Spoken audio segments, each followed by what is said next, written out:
Я радий усіх вас вітати на цьому заході. Сьогодні ми розповімо вам про стратегії попередження гіпокальцемії. І в нас ще є час для того, щоб люди підключилися. Отже, ми стартували о 17-й і почекаємо ще хвилин 5, і потім почнемо. Я зроблю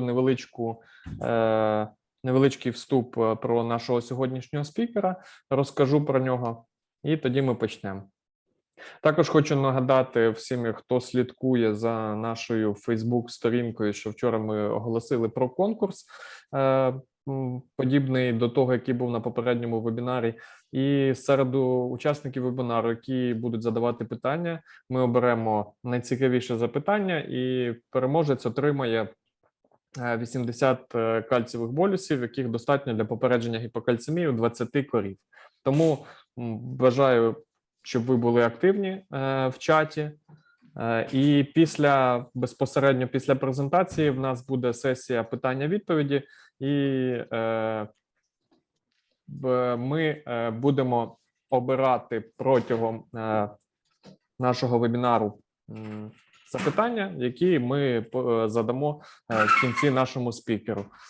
Також сьогодні мене звати Юрій, і я буду сьогодні перекладати нашого спікера. Я продакт-менеджер компанії EVA Group. І з нами також сьогодні Ольга Лоза, нутриціоніст і продакт-менеджер компанії EVA Group. Вона буде виступати модератором нашого сьогоднішнього вебінару, буде контролювати все, що відбувається в нас в Zoom. Буду таким собі маленьким контролером. Доброго дня всім, рада вітати вас на вебінарі. Це дійсно дуже цікава тема і, скажімо так, навіть зараз вона ще не зовсім розкрита тема. Я сподіваюся, що з часом ми її розкриємо у нас на господарствах і будемо розкривати все більше і більше. Насправді, сьогодні ми почуємо декілька підтем, які потребують глибокого вивчення. Але це вже більш глибоке вивчення, ми вже зможемо з вами, можливо, десь індивідуально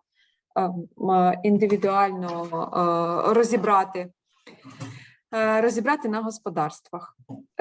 Пишіть, будь ласка, свої питання в чат, я буду їх тоді перекладати одразу, і я сподіваюся, що в нас буде певна кількість часу, і ми зможемо там близько 5-10 питань задати нашому спікеру одразу сьогодні на вебінарі, а іншу частину запитань ми відправимо спікеру і сподіваємося, що він буде мати час нам відповісти.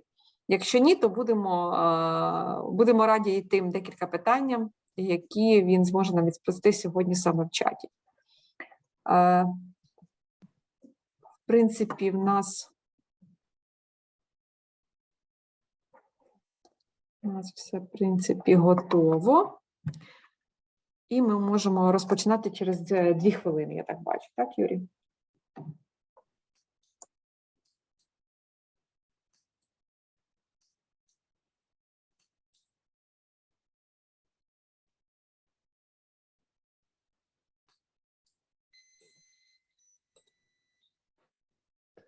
Так, ми вже перетнули поділку у 50 учасників, тому ми можемо починати. Я думаю, ніхто з учасників вебінару не ображається, що ми обмежили можливість вмикати звук, тому що, зважаючи на таку кількість слухачів, це спричиняло певний балаган. Але у вас в будь-якому випадку залишається можливість писати в чат все, що ви захочете. Отже, починаємо. Сьогодні ми поговоримо про стратегії попередження гіпокальцемії, і нашим сьогоднішнім спікером є Джесі Гофф. Це всесвітньо відомий консультант з питань годівлі, він є почесним професором університету штату Айова і дійсно є провідним спеціалістом у питаннях метаболізму кальцію та гіпокальцемії корів.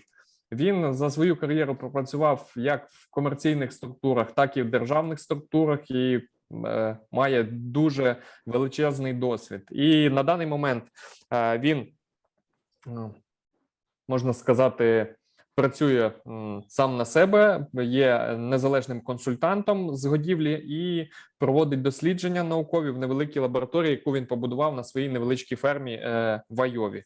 Загалом за свою діяльність він написав близько 140 статей у рецензованих журналах і розділи також є співавтором декількох книг. І він є одним із розробників норм НРС 2001 року, а також НРС 2005 року, яка стосувалася безпосередньо чутливості тварин до мінералів. Отже, ми починаємо. So, Jesse, I already made small introduction about you, and now we can start. Okay, I will share screen. Yes.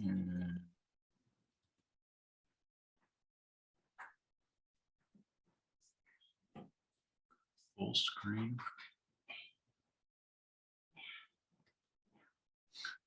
Okay. You already read the title. Yeah. So when I look at the transition dairy cow, they have three major problems. Отже, коли я дивлюсь на транзитну корову, на транзитних корів, то я розглядаю в них три основні проблеми. The first is negative energy and protein balance. The second is a poor immune system. And the third is hypocalcemia. Отже, перша проблема – це негативний енергетичний та протеїновий баланс. Друге – це слабкий імунітет. І третє – це гіпокальцемія. And of course, hypocalcemia is what the subject of today's webinar will be. But hypocalcemic cows, some of them get milk fever, clinical milk fever, but the majority are subclinical. And even subclinical milk fever impacts the immune system, and it impacts negative energy and protein balance.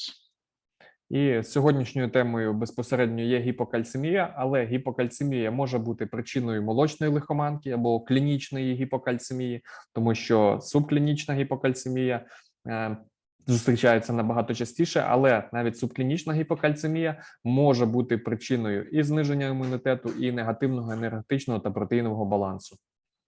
And those of you who are clinicians know very well that the cow who has had milk fever is very likely to be the cow that has mastitis next, ketosis, retained placenta. It is all because these diseases are interrelated. So if we can prevent hypocalcemia, we should reduce many of these other diseases as well.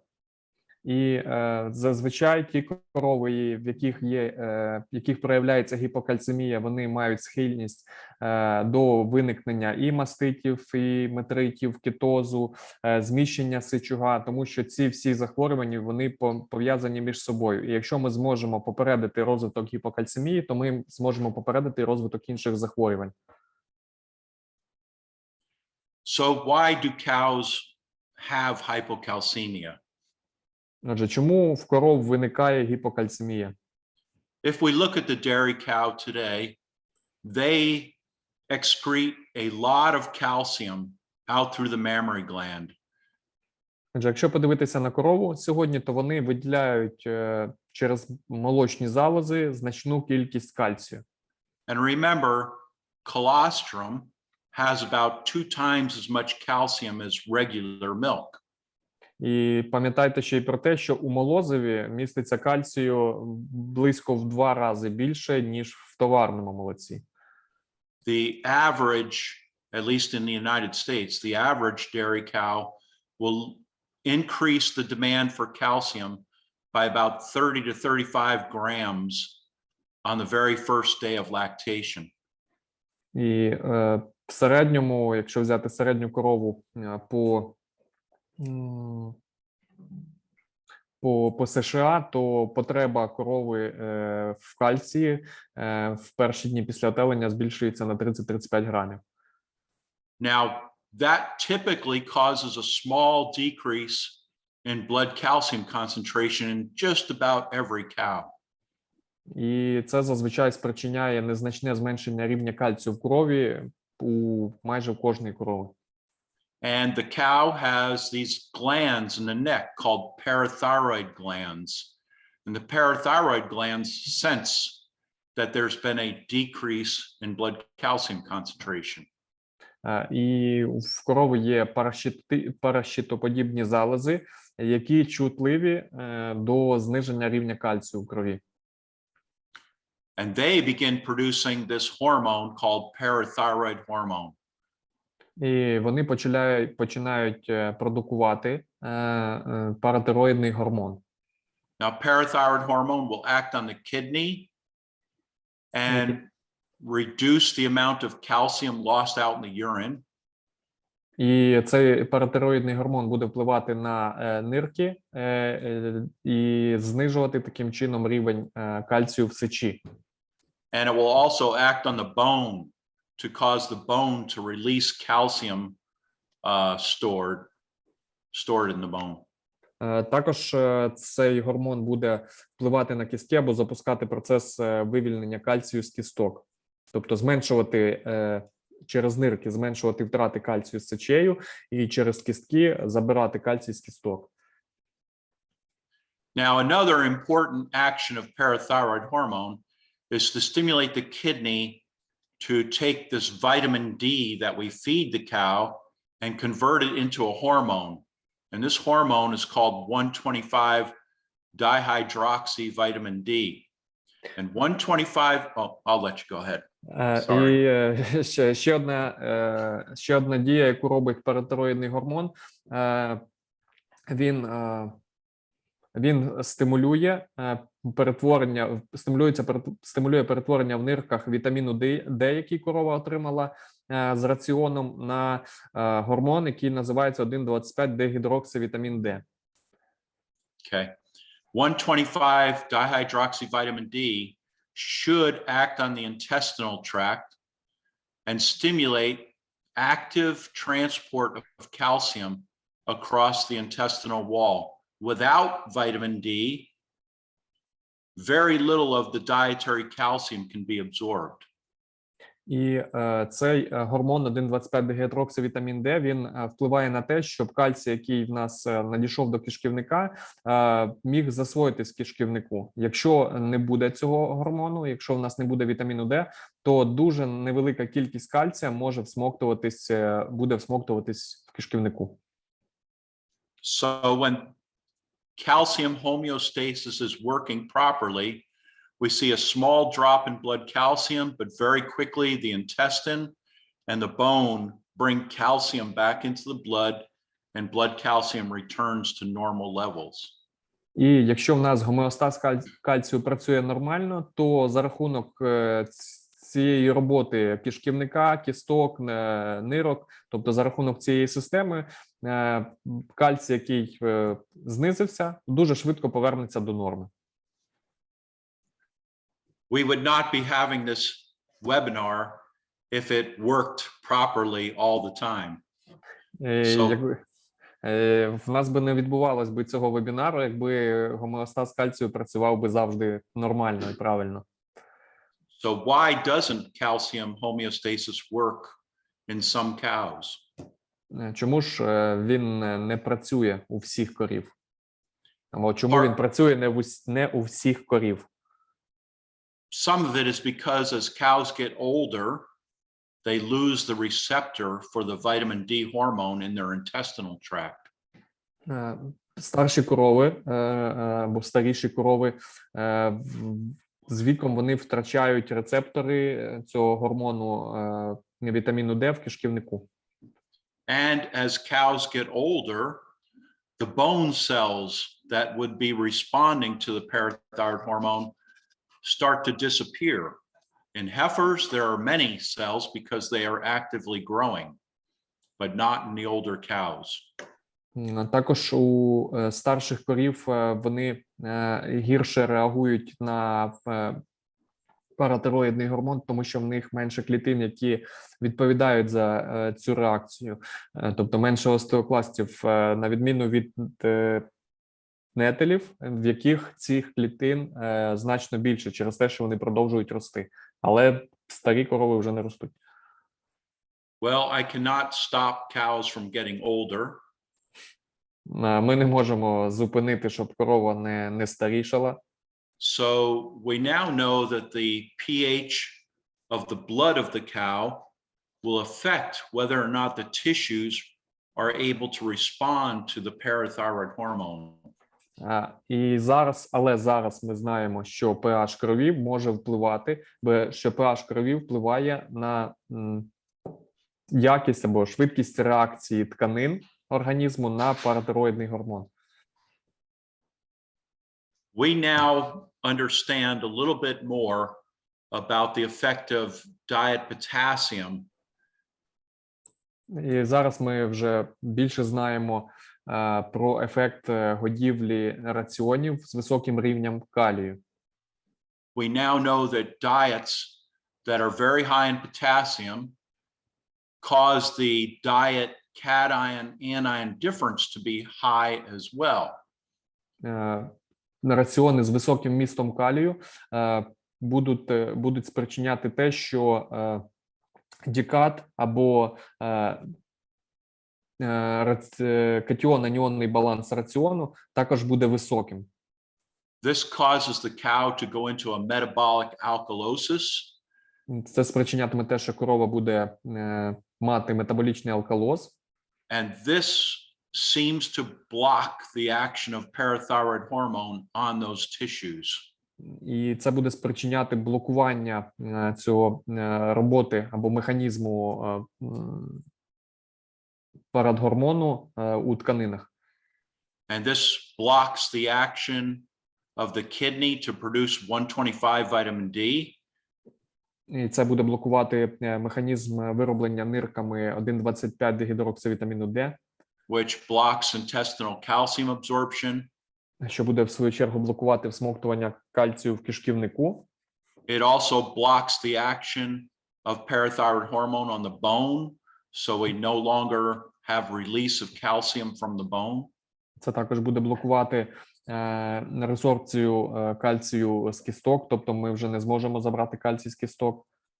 And the net result is that the animal becomes hypocalcemic, sometimes developing milk fever. І в результаті корова буде мати гіпокальцемію і в окремих випадках буде мати молочну лихоманку, так звану, або клінічну гіпокальцемію.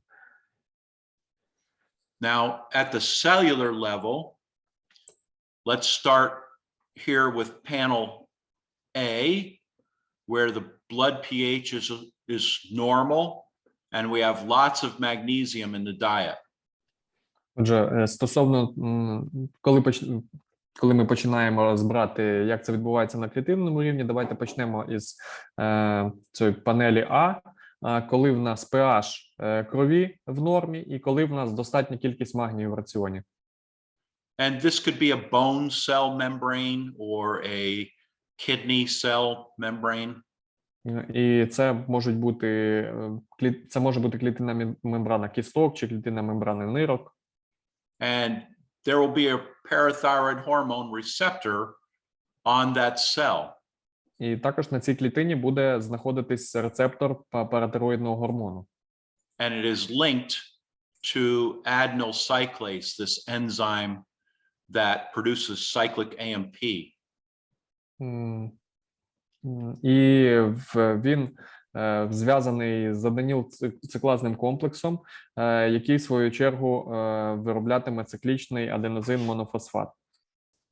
So the parathyroid gland produces this parathyroid hormone, and it fits very nicely into its receptor, and that activates the cell. І паратироїдний гормон, який виділяється парашитоподібними залозами, вони дуже добре щіплюються, можна сказати, з цим рецептором, ідеально входять один в одного, і в результаті цей процес є активним. Now, in the second panel here, the cartoon shows what happens when the animal is alkaline, when the blood pH is a little bit too high. І на прикладі Б ми бачимо, що буде відбуватися, якщо в нас буде тварина трохи, так би мовити, залужнена, коли в неї pH буде трошки високий, pH крові. We now understand that the high pH of the blood changes the shape of this parathyroid hormone receptor. And now it does not recognize the hormone very well. And as a result, the animal does not respond to parathyroid hormone, becomes hypocalcemic. І в результаті у тварини, яка має занадто високу pH крові, форма рецептора змінюється, і вони вже, грубо кажучи, цей рецептор не розпізнає цей паратироїдний гормон, і як результат цей процес буде порушений, і не буде відбуватися виробництво аденозин-монофосфату, як результат тварина стане гіпокальцемічною або захворіє на гіпокальцемію. Now, the third situation, we have good blood pH, but the animal is not being fed enough magnesium. And if you notice, there is a magnesium atom. І третій варіант, коли в нас pH в нормі крові, але в нас не вистачає в раціоні магнію. І ви повинні були замітити, що в попередніх двох варіантах в нас в цьому процесі був присутній магній. If magnesium is missing from this enzyme site, again, the animal will secrete parathyroid hormone. It may bind to the receptor, but the enzyme cannot be activated. And again, the animal can get hypocalcemia and milk fever. І як результат в нас цей магній знаходиться в цьому комплексі ферментному, і в нас виробляється паратироїдний гормон, рецептор його розпізнає, але за рахунок того, що в нас не вистачає магнію, цей фермент не буде працювати, як результат в нас корова також захворіє на гіпокальцемію. So let us spend a couple of minutes talking about how to control blood pH through the diet. Отже, давайте трошки пару хвилин приділимо тому, як контролювати рівень pH крові через раціон. So we now understand that we can change blood pH by changing the diet, cation and anion balance or difference in the diet. І зараз ми знаємо, що ми можемо змінювати pH крові залежно від того, як змінюється цей дікат або різниця катіонів аніонів в раціоні. Now, the typical decat equation combines sodium and potassium as the major cations of the diet and subtracts out chloride and sulfate, the major anions of the diet. І класичне рівняння визначення дікат, воно визначається таким чином. Додаються катіони натрій та калій, як основні катіони раціону, і від них віднімається кількість аніонів хлориду та сульфату, як основних аніонів раціону.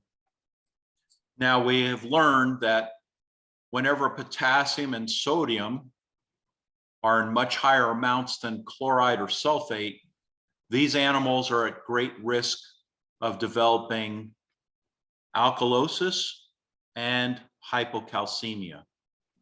І дослідженнями підтверджено, бо ми вже знаємо, що раціони, в яких міститься висока кількість калію та натрію, і ця кількість значно вища, ніж хлоридів чи сульфатів, це спричиняє алкалоз і як результат гіпокальцемію. Now, any cation, any positively charged particle, so that includes sodium, potassium, calcium, magnesium, if they are absorbed from the diet, they will alkalinize the blood. Якщо, тобто, всі катіони, тобто позитивно заряджені частинки, це і натрій, і калій, і кальцій, і магній, якщо вони будуть адсорбовані, якщо вони будуть поглинені з кормів, то вони будуть спричиняти підлужнення крові і сечі.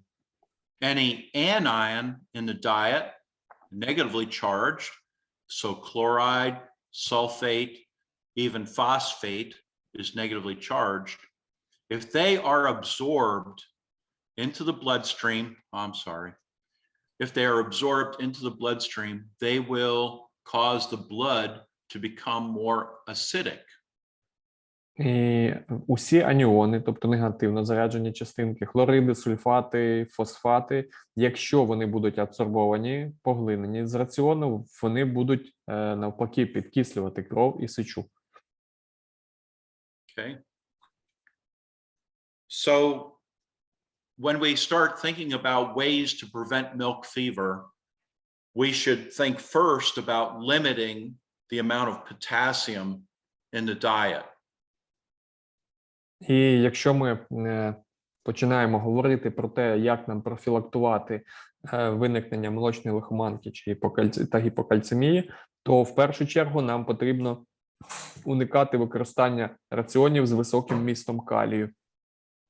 So in the United States, most farms work very hard to reduce the potassium content of the forages that will be used in the diet of the prepartum diet.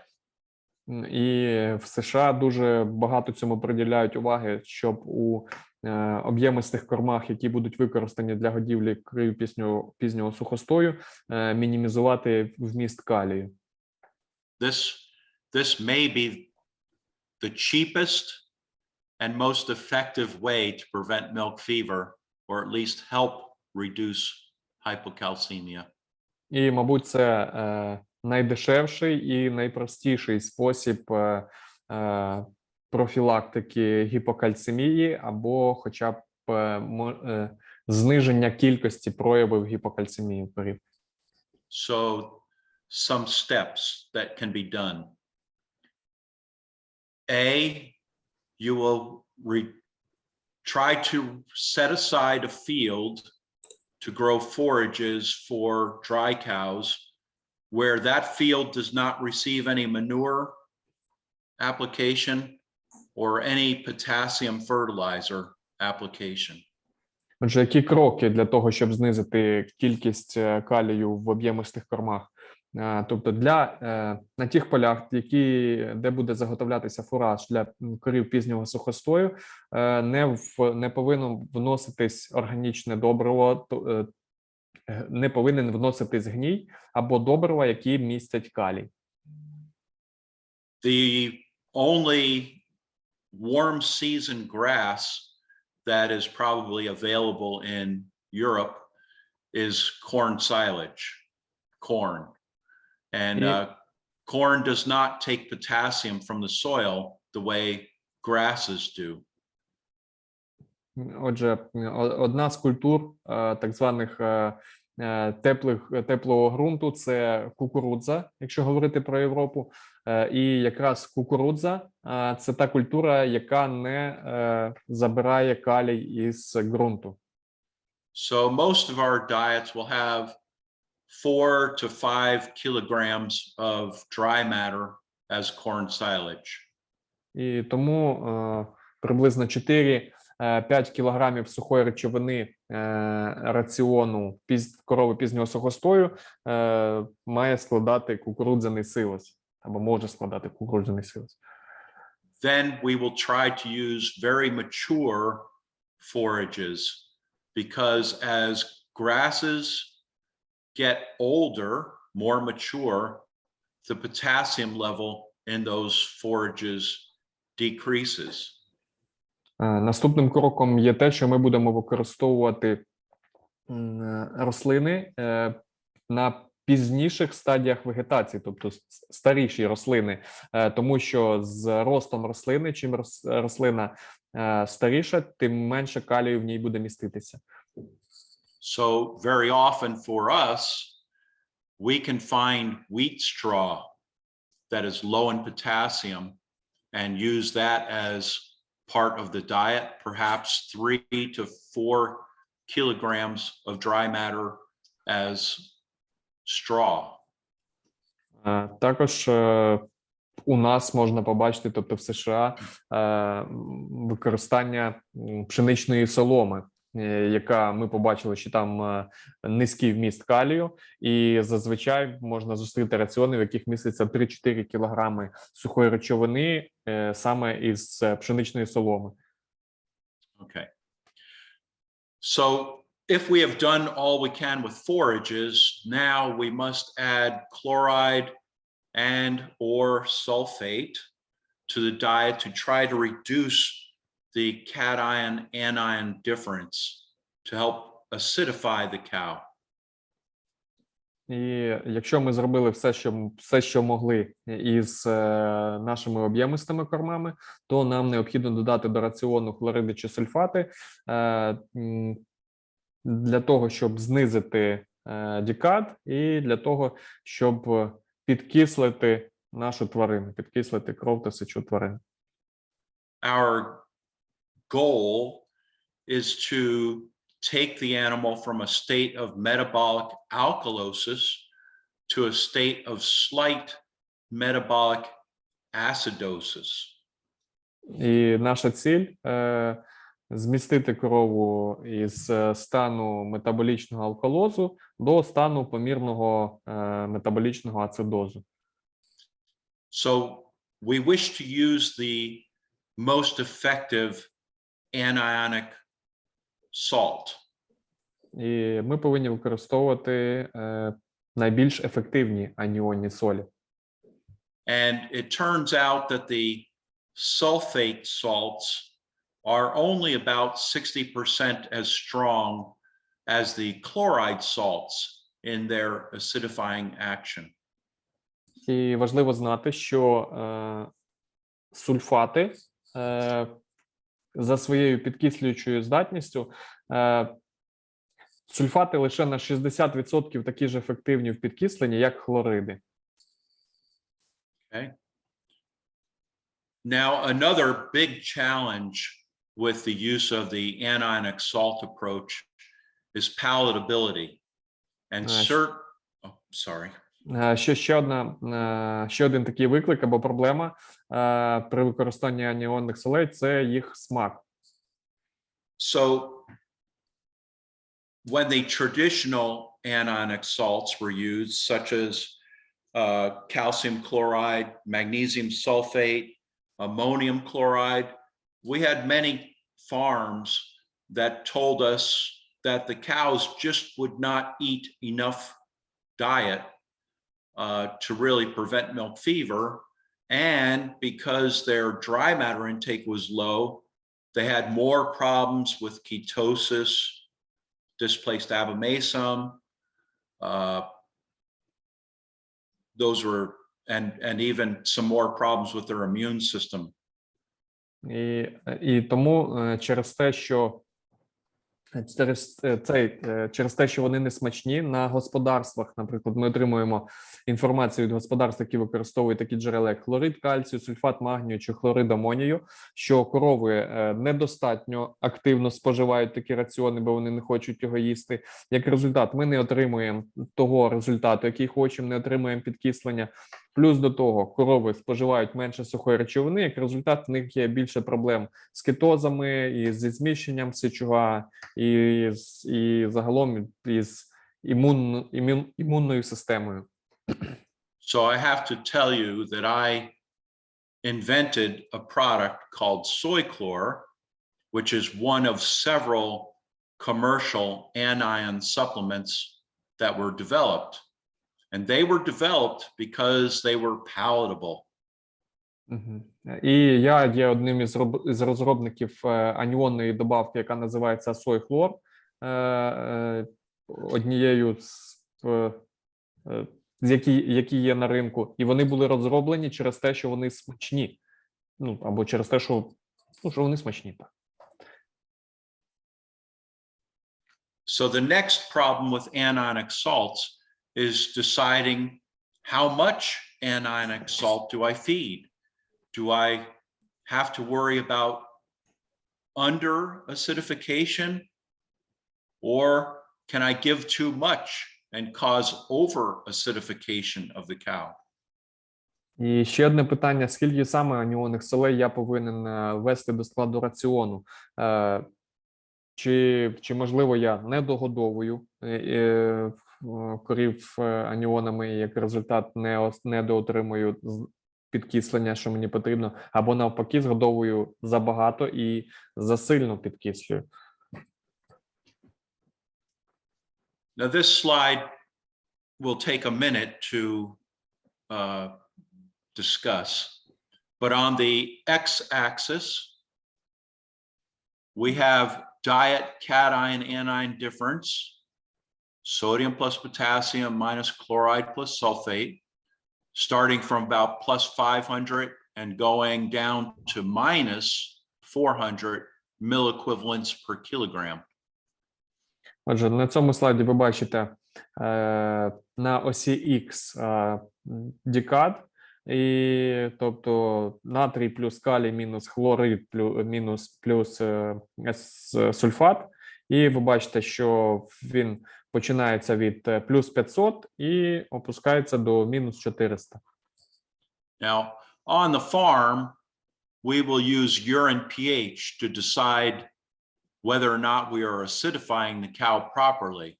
And so I have urine pH on the y-axis here.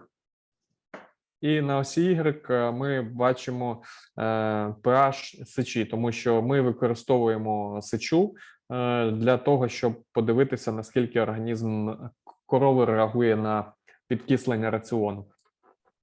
Now, as I go from, say, plus 400, at plus 400 milliequivalents, the animal is very alkaline. Urine pH will be about 8.5. І давайте почнемо із плюс 400. Якщо в нас буде в раціоні дікад на рівні плюс 400 моль еквівалент на кілограм, то pH сечі буде близько 8,5. Тобто корови будуть досить залужнені. Okay. And as we reduce the diet DCAD, the urine pH stays pretty steady until we get close to positive 50, and then it begins to drop.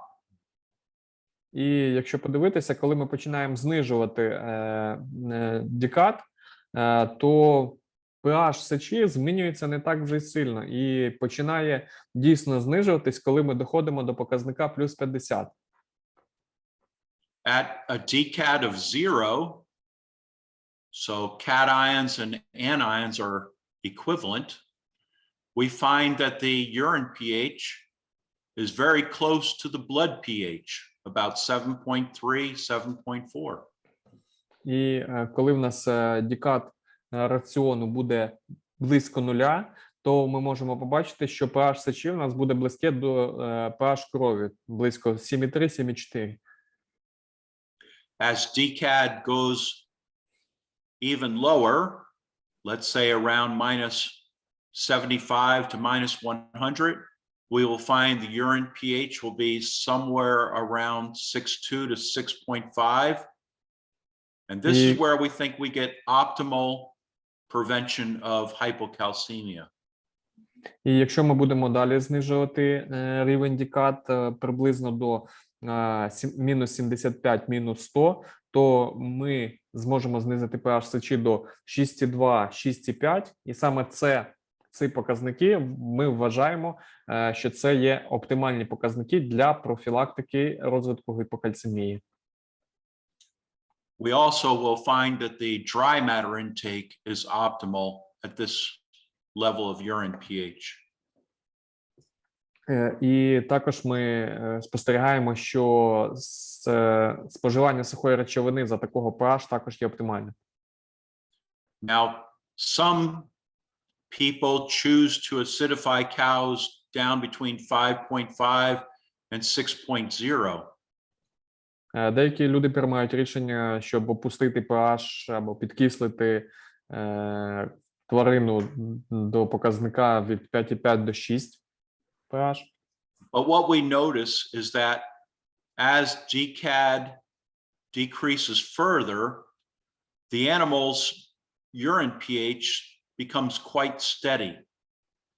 Але що ми також знаємо тепер, що коли ми опускаємо дікат все нижче і нижче, то pH сечі залишається стабільною. What happens is that the animal begins to reduce its dry matter intake because if it continued to eat this very low decad diet, the animal would die from acidosis. So to prevent that, the animal reduces its dry matter intake. I'm sorry.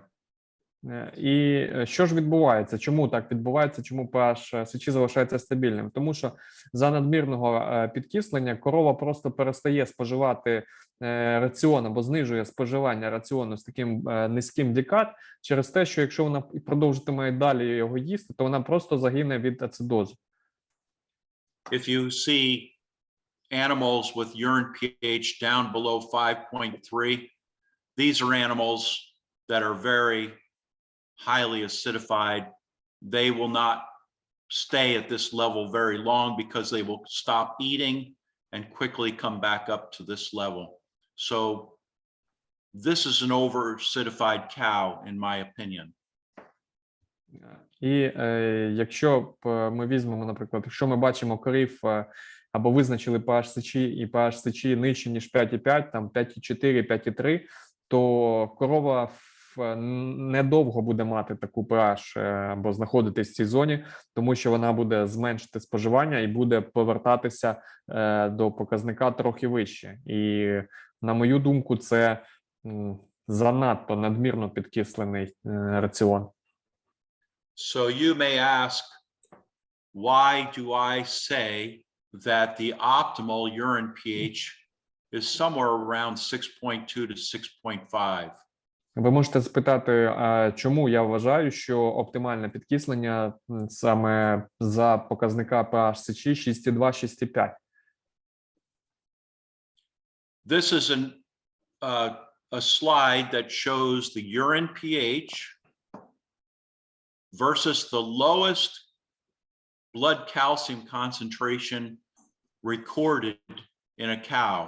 And these experiments, we bleed cows many times during the first 3 days of lactation to find the lowest blood calcium, the nadir in blood calcium. Отже, на цьому слайді ви бачите на осі X pH сечі, а на осі Y показник найнижчого рівня кальцію в плазмі крові, який був визначений за 72 години. В цьому досліді ми відбирали кров дуже багато разів протягом перших 3 днів лактації, тобто перших 3 днів після отелення, і визначили саме цей найнижчий рівень кальцію у перші 72 години після отелення. And you can see that at very high urine pH, we had a good number of animals that developed clinical milk fever, and then many animals that were subclinical hypocalcemia. І якщо ви уважно подивитесь, то ви бачите, що за високого pH сечі 7,75, 8,25, ви бачите багато корів, які мали клінічну гіпокальцемію або молочну лихоманку, також велику кількість корів, які мали субклінічну гіпокальцемію. And the best blood calcium concentrations were in cows whose urine pH was below 7 and above 5.75. So somewhere in here, this is the best DCAD, the best urine pH. І найкращий показник по найнижчому рівню кальцію в крові був у корів, яких сеча була в діапазоні, pH сечі була в діапазоні від 5,75 до приблизно 7. Тобто це оптимальний рівень дікат. Unfortunately, when you over-acidify cows, they fail to eat. Their dry matter intake decreases. And I think that is why we have some cows that suffer pretty severe hypocalcemia when we feed them too much anionic salt. Але ви також і бачите, що якщо в нас корова буде занадто закислена, то ми бачимо багато корів, які мають також клінічну гіпокальцемію. І ми вважаємо, що причина в тому, що вони просто споживають значно менше сухої речовини, як результат у них розвивається клінічна гіпокальцемія. Тобто, коли раціон занадто закислений. And I am not the only one to observe this. Pedro Melendez, here's data from a grazing herd. So they tried to feed anionic salts. If they could get the urine pH below 7, the cow's blood calcium was quite good. But if they over-acidified the cows, they started seeing more cows with hypocalcemia.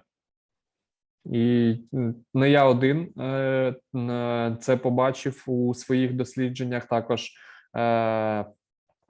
Мелендес в свіжому дослідженні також встановив, що якщо в нас знаходиться pH сечі в діапазоні від 6 приблизно до 7,25, в нас кальцій знаходиться на досить високому рівні, тоді як при занадто низькому pH сечі є прояви клінічної гіпокальцемії.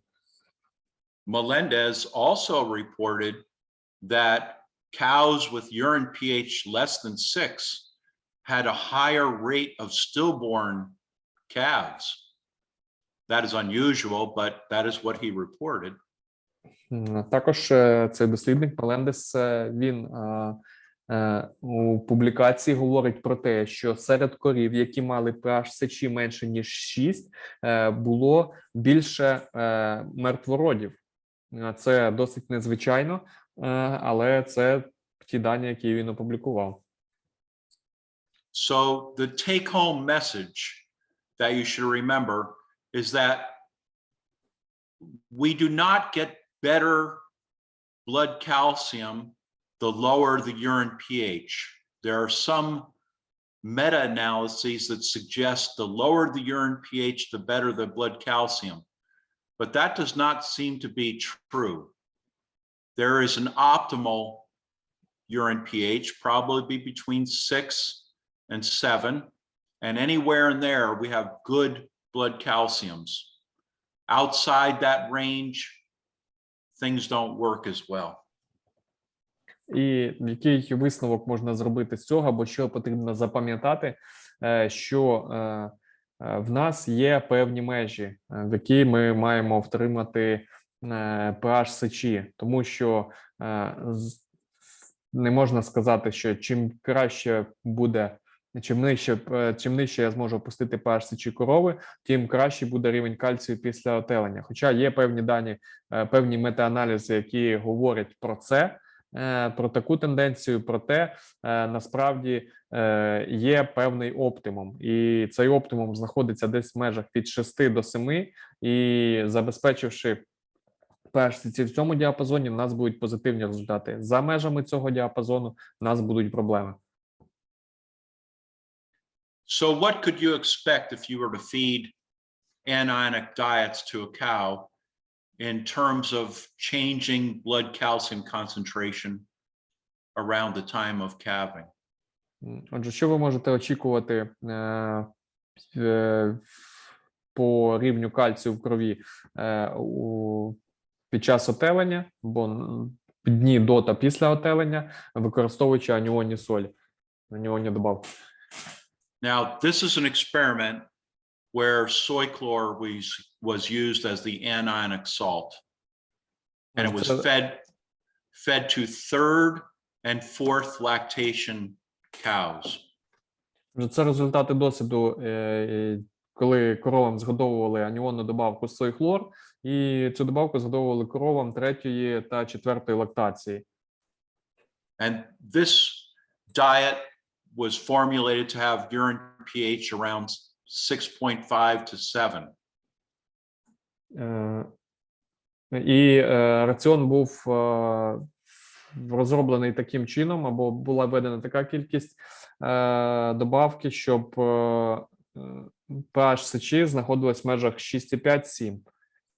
So 15 cows got Soychlor, that is in purple, and their blood calcium went close to 2 millimolar, and then they recovered by day 2 in lactation. І фіолетовим в нас позначені саме ті 15 корів дослідних, які використовували цю добавку. І під час отелення, після отелення у нас рівень кальцію опустився близько 2 мілімоль, але потім за декілька днів він повернувся до норми. Now, there were 15 cows that did not get Soychlor. They were on the control diet. Інші 15 корів, яким не згодовували Soychlor, це був контрольний раціон. And 4 of those 15 cows actually developed clinical milk fever, and they are shown in red. So here are the milk fever cows, and they go down to 1 millimolar, and then by about day 3 or 4, they are close to the Soychlor cows. І ми бачимо, що серед цих 15 корів 4 корови, в 4 корів розвинулась клінічна гіпокальцемія або молочна лихоманка. Ми бачимо, що рівень кальцію в крові опустився до 1 мілімоля і до норми повернувся приблизно в ті самі дні, як і у дослідних корів. And now if we look at the remaining 11 cows who did not get milk fever, and we look at their blood calcium concentration, we see that they drop much more than the Soychlor cows, and it takes them about 2, maybe 3 days before they get to normal blood calcium concentrations. Також серед цих контрольних корів було 11 корів, в яких не було молочної лихоманки, так званої, але якщо ви подивитесь на цей графік, то побачите, що різниця по рівню кальцію в крові порівняно з дослідною групою була значна. І десь на 2-3 день вони також змогли повернути рівень кальцію в крові до норми. And if we look at the rumination rate, here we have some farms that have rumination monitoring systems, and you can see that animals that have been fed an anionic diet, their rumination rate is much better than cows that were not fed an anionic diet that did not get milk fever, and certainly way a big improvement over cows that got milk fever. І внизу в нас графік, який показує румінацію, тобто на фермі, де проводиться дослідження, є девайси для контролю цього показника.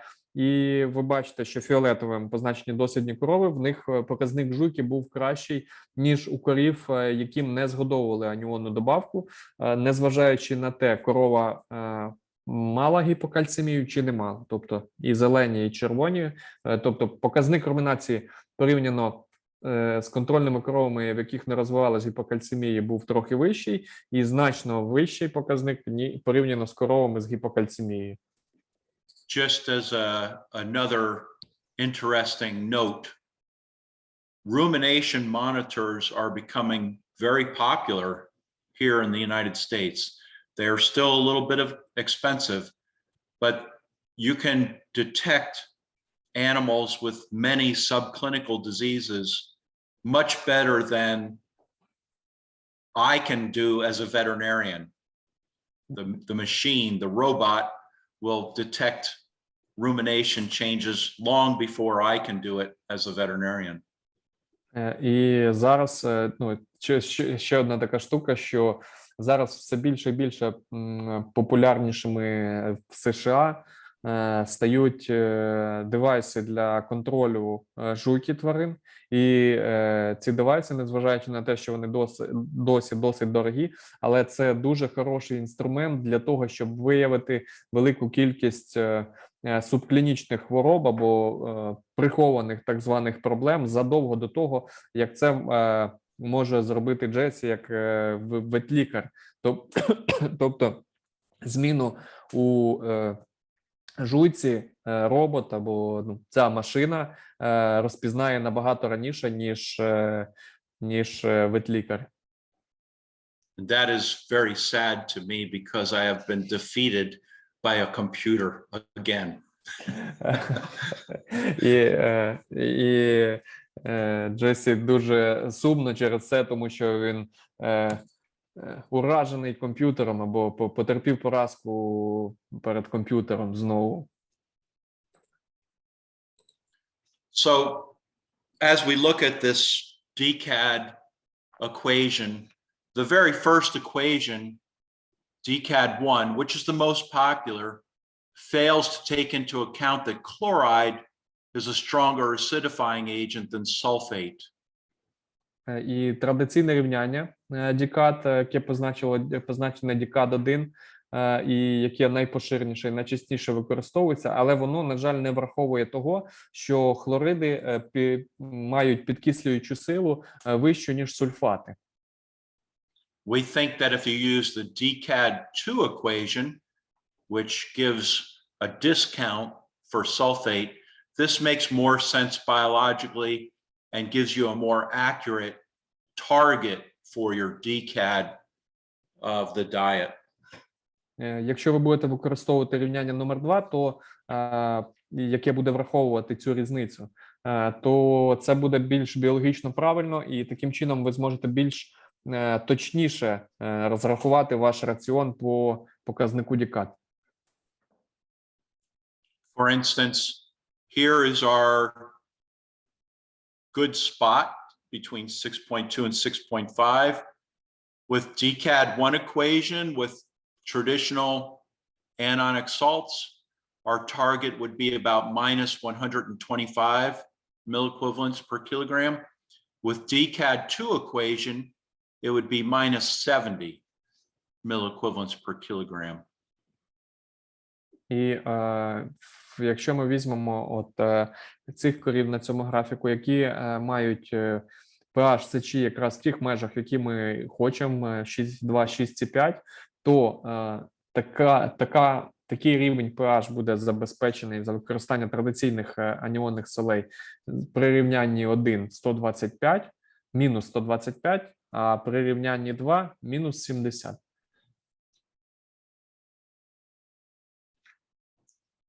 Something that is always a concern is how much calcium should you add to the diet when you're feeding a low DCAD diet.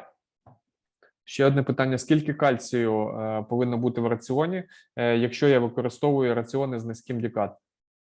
The research shows that you can feed from 0.5 all the way up to 2% calcium, and so long as the urine pH is similar, the blood calcium of the cow will be similar. І в дослідженнях говориться про те, що ми можемо згодовувати з раціон з вмістом кальцію від 0,5 до 2%, і якщо спостерігати за pH сечі, то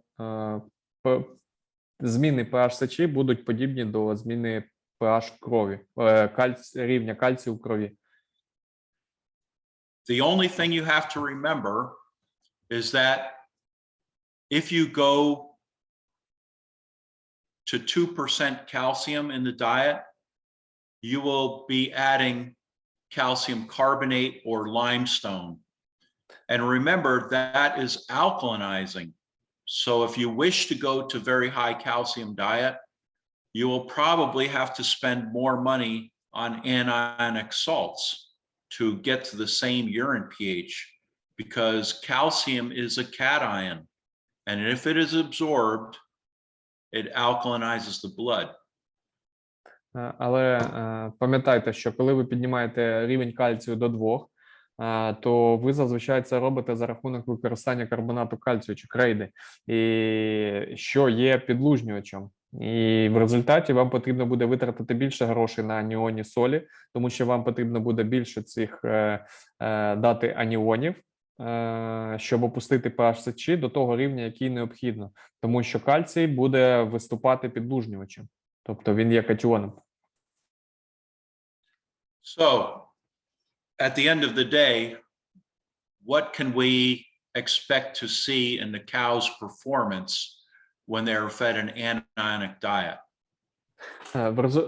Як підсумок, що ми можемо побачити, яку відповідь по продуктивності тварин ми можемо побачити при використання раціонів із низьким рівнем дікат.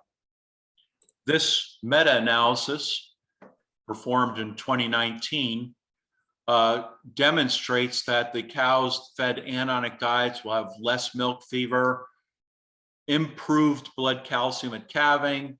They will see less retained placenta, less metritis, multiple health problems will be reduced.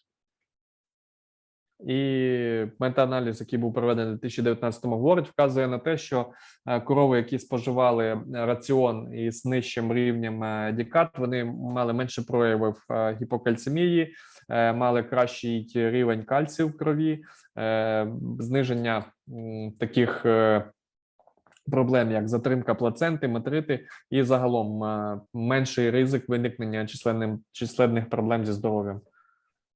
And the farmer, of course, gets paid for milk. And we now have proof that the animal fed, the multiparous cow fed anionic salts will produce at least 1.1 kilograms more milk per day for the next lactation. So about 320 kilograms more milk. Також фермер, або виробник в будь-якому випадку отримує гроші за молоко, які він здає, і дані цього метааналізу вказують на те, що молочна продуктивність корів другої та старшої лактацій за використання раціонів з низьким рівнем дікат буде вища. Тобто в середньому, що це каже публікація, що старші корови будуть мати плюс 1,1 кг молока на день. Тобто, якщо порахувати в середньому за лактацію, це буде приблизно плюс 320 літрів за лактацію. So right now in the United States, that extra milk would be worth about $120 to the farmer. І на даний момент в США це додаткове молоко для фермера буде коштувати приблизно $120.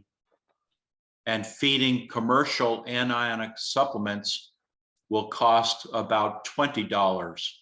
So you have about a 6-to-1 return on your investment. А використання аніонних добавок буде коштувати близько $20. Тобто в результаті фермер буде мати повернення коштів приблизно 60 до 1. Now, the unfortunate thing about this meta-analysis is that they showed if heifers going into their first lactation are fed anionic salts, these heifers actually produced 1.2 kilograms per day less milk than their herd mates that were not fed anionic salts. Але також є й негативна сторона. Цей метааналіз зазначає, що первістки, тобто нетелі, яким згодовувались пізньому слахостої раціони з низьким дікат або з аніонними селями, в результаті давали менше молока, в середньому менше на 1,2 кг на добу, порівняно з первістками, які не отримували аніонних селей з раціоном. That seemed rather a high loss of milk. So Zimpel did an experiment to determine whether some of this loss of milk was because of over-acidification of heifers. І це досить значна кількість молока, або досить значне зниження по продуктивності. І інший дослідник Зімпель вирішив встановити, чому це відбувається. Чи це відбувається через дійсно перекислення раціону або надмірне закислення раціону. So what they showed was they had control heifers fed a diet with no anionic salts and their urine pH was 8.2. They had heifers fed a moderate DCAD diet with pH 6.4 to 7, what I would call optimal urine pH. And then they had heifers that were fed a diet where the urine pH was below 6. І pH сечі контрольних первісток, тобто тих, які не згодовували аніонних солей, був в середньому 8,2. У pH сечі тварин, яким згодовували нормальну кількість, посередню кількість аніонних солей, які дозволяли знижити pH від 6,4 до 7. В результаті згодовування такого раціону ці тварини порівняно з контрольними мали менше затримок плаценти, менше захворювання матки та загалом інших хвороб. І також були тварини, яким згодовували більше або які з'їдали більше цього раціону, як результат pH сечі в них був нижче 6. So what they found was that the heifers fed the anions to have a urine pH 6.4 to 7. They had less retained placenta, less metritis. They were healthier, but milk production was the same as in the control heifers. Отже, ті тварини, які мали pH сечі 6,4-7, вони мали менше проблем зі здоров'ям, але вони мали таку ж саму продуктивність, як і контрольні корови, як і контрольні первістки. In heifers with urine pH below 6, all diseases were increased. А у тих тварин, які мали pH сечі нижче 6, ризик усіх хвороб був вищий. So we do not recommend heifers are fed any anionic salts. They don't need it. Отже, ми не рекомендуємо використовувати аніонні солі для нетелів, чи які в результаті стануть первістками, тому що їм це не потрібно. But the reality is on many farms, the heifers and the cows are fed the same diet because of the way that the farm is operated or the number of heifers, number of cows. Але реальність залишається такою, що дуже часто і старші корови, і нетелі отримують один і той самий раціон. З різних причин. Через те, що фермер так побудував свою роботу через меншу кількість або через незначну кількість корів чи нетелів і через неможливість годувати їх окремим раціоном. So if you must feed heifers anionic salts to allow you to feed the cows anionic salts, just be sure that you are feeding a moderate DCAD diet. I'm sorry. Where the urine pH is somewhere between 6.5 to 7. Якщо ж все-таки ви змушені згодовувати вашим нетелям раціон з аніонними солями, тому що ви хочете згодовувати його для ваших корів, або ви годуєте його вашим коровам, то старайтеся, щоб це був раціон з посереднім, з не занадто низьким DCAD, щоб тримати pH сечі в межах 6,4-7. Okay. Now, let's talk about other ways we can prevent milk fever, because in speaking with Olga, it sounds like DCAD is a relatively new idea in the Ukraine, and so perhaps other strategies might be utilized. Отже, давайте ще поговоримо про недікат стратегії попередження або профілактики гіпокальцемії, тому що при розмові з Ольгою я зрозумів, що для України цей підхід є відносно новим або, можна сказати, не дуже поширеним. So one of the things that can be done is to increase the magnesium concentration of the diet to about 0.4% in close-up and in fresh cow diets.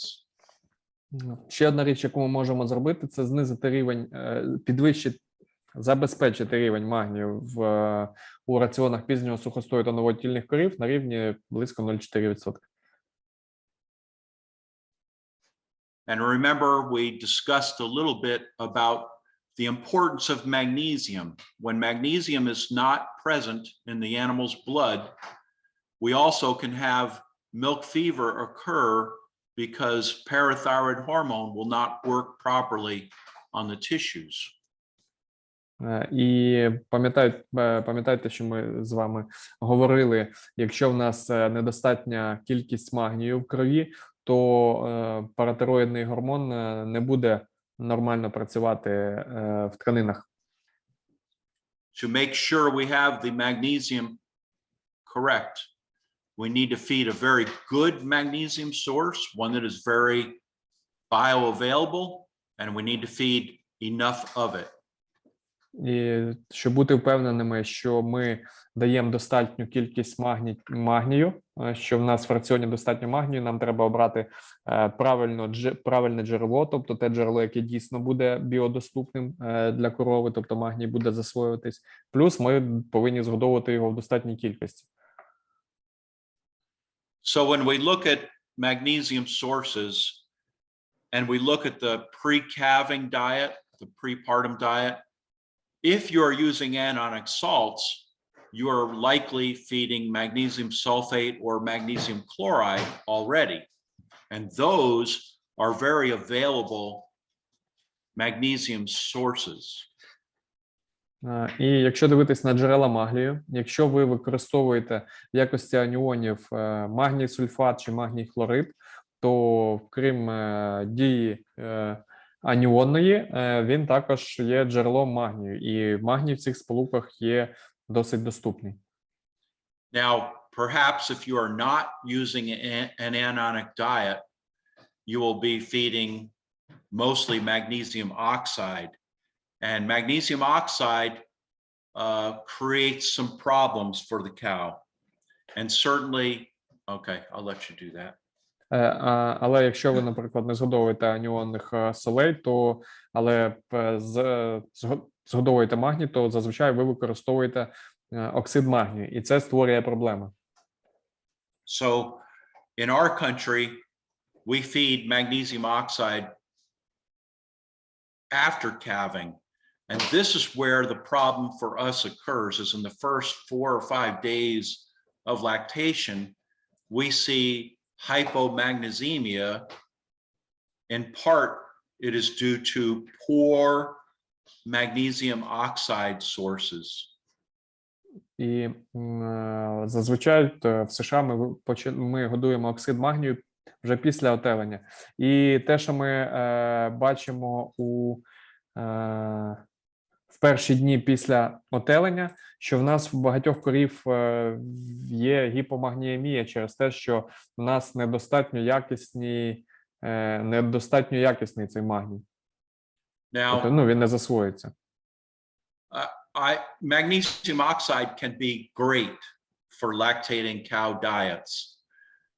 It provides magnesium and it acts as a rumen buffer or rumen alkalinizer. Загалом оксид магнію – це є дуже хорошим джерелом магнію для дійних корів, тому що він, крім того, що він є джерелом магнію, він ще є буфером для рубця.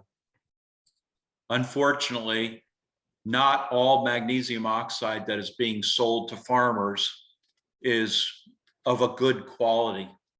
На жаль, не весь оксид магнію, який фермери можуть купити, або який продається фермерам, є хорошої якості.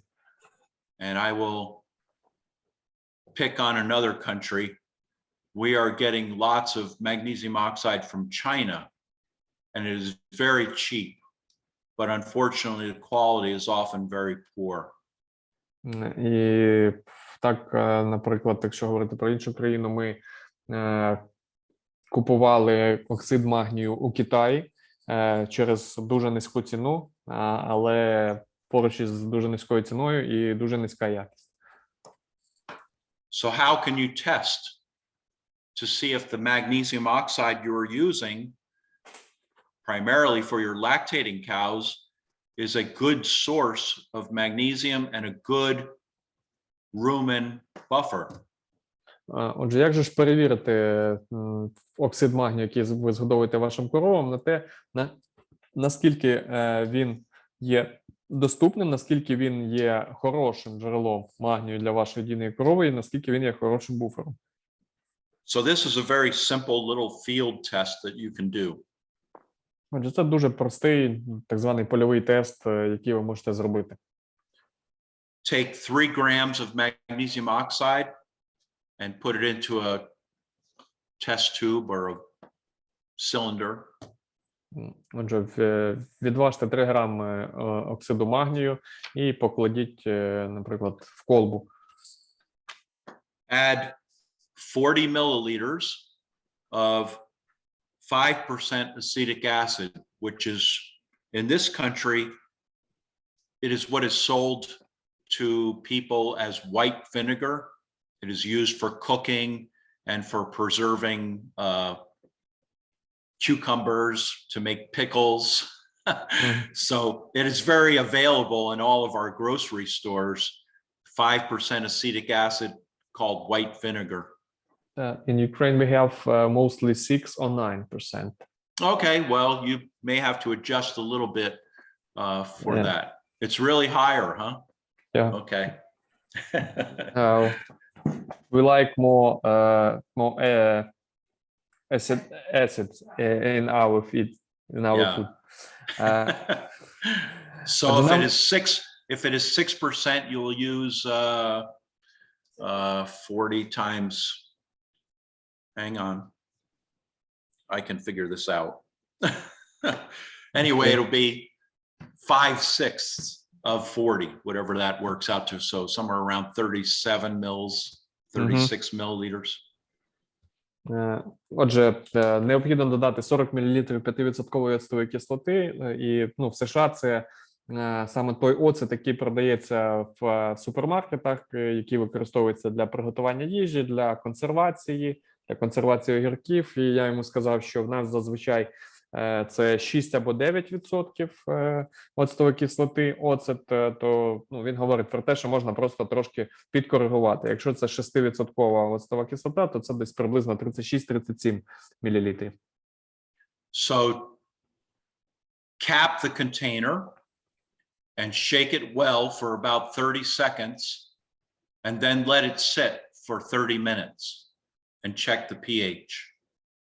Отже, і далі нам не потрібно закрити цю посудину, колбу, що ми взяли, кришкою, добре струснути і залишити на 30 хвилин, щоб воно відстоялося, а потім перевірити pH.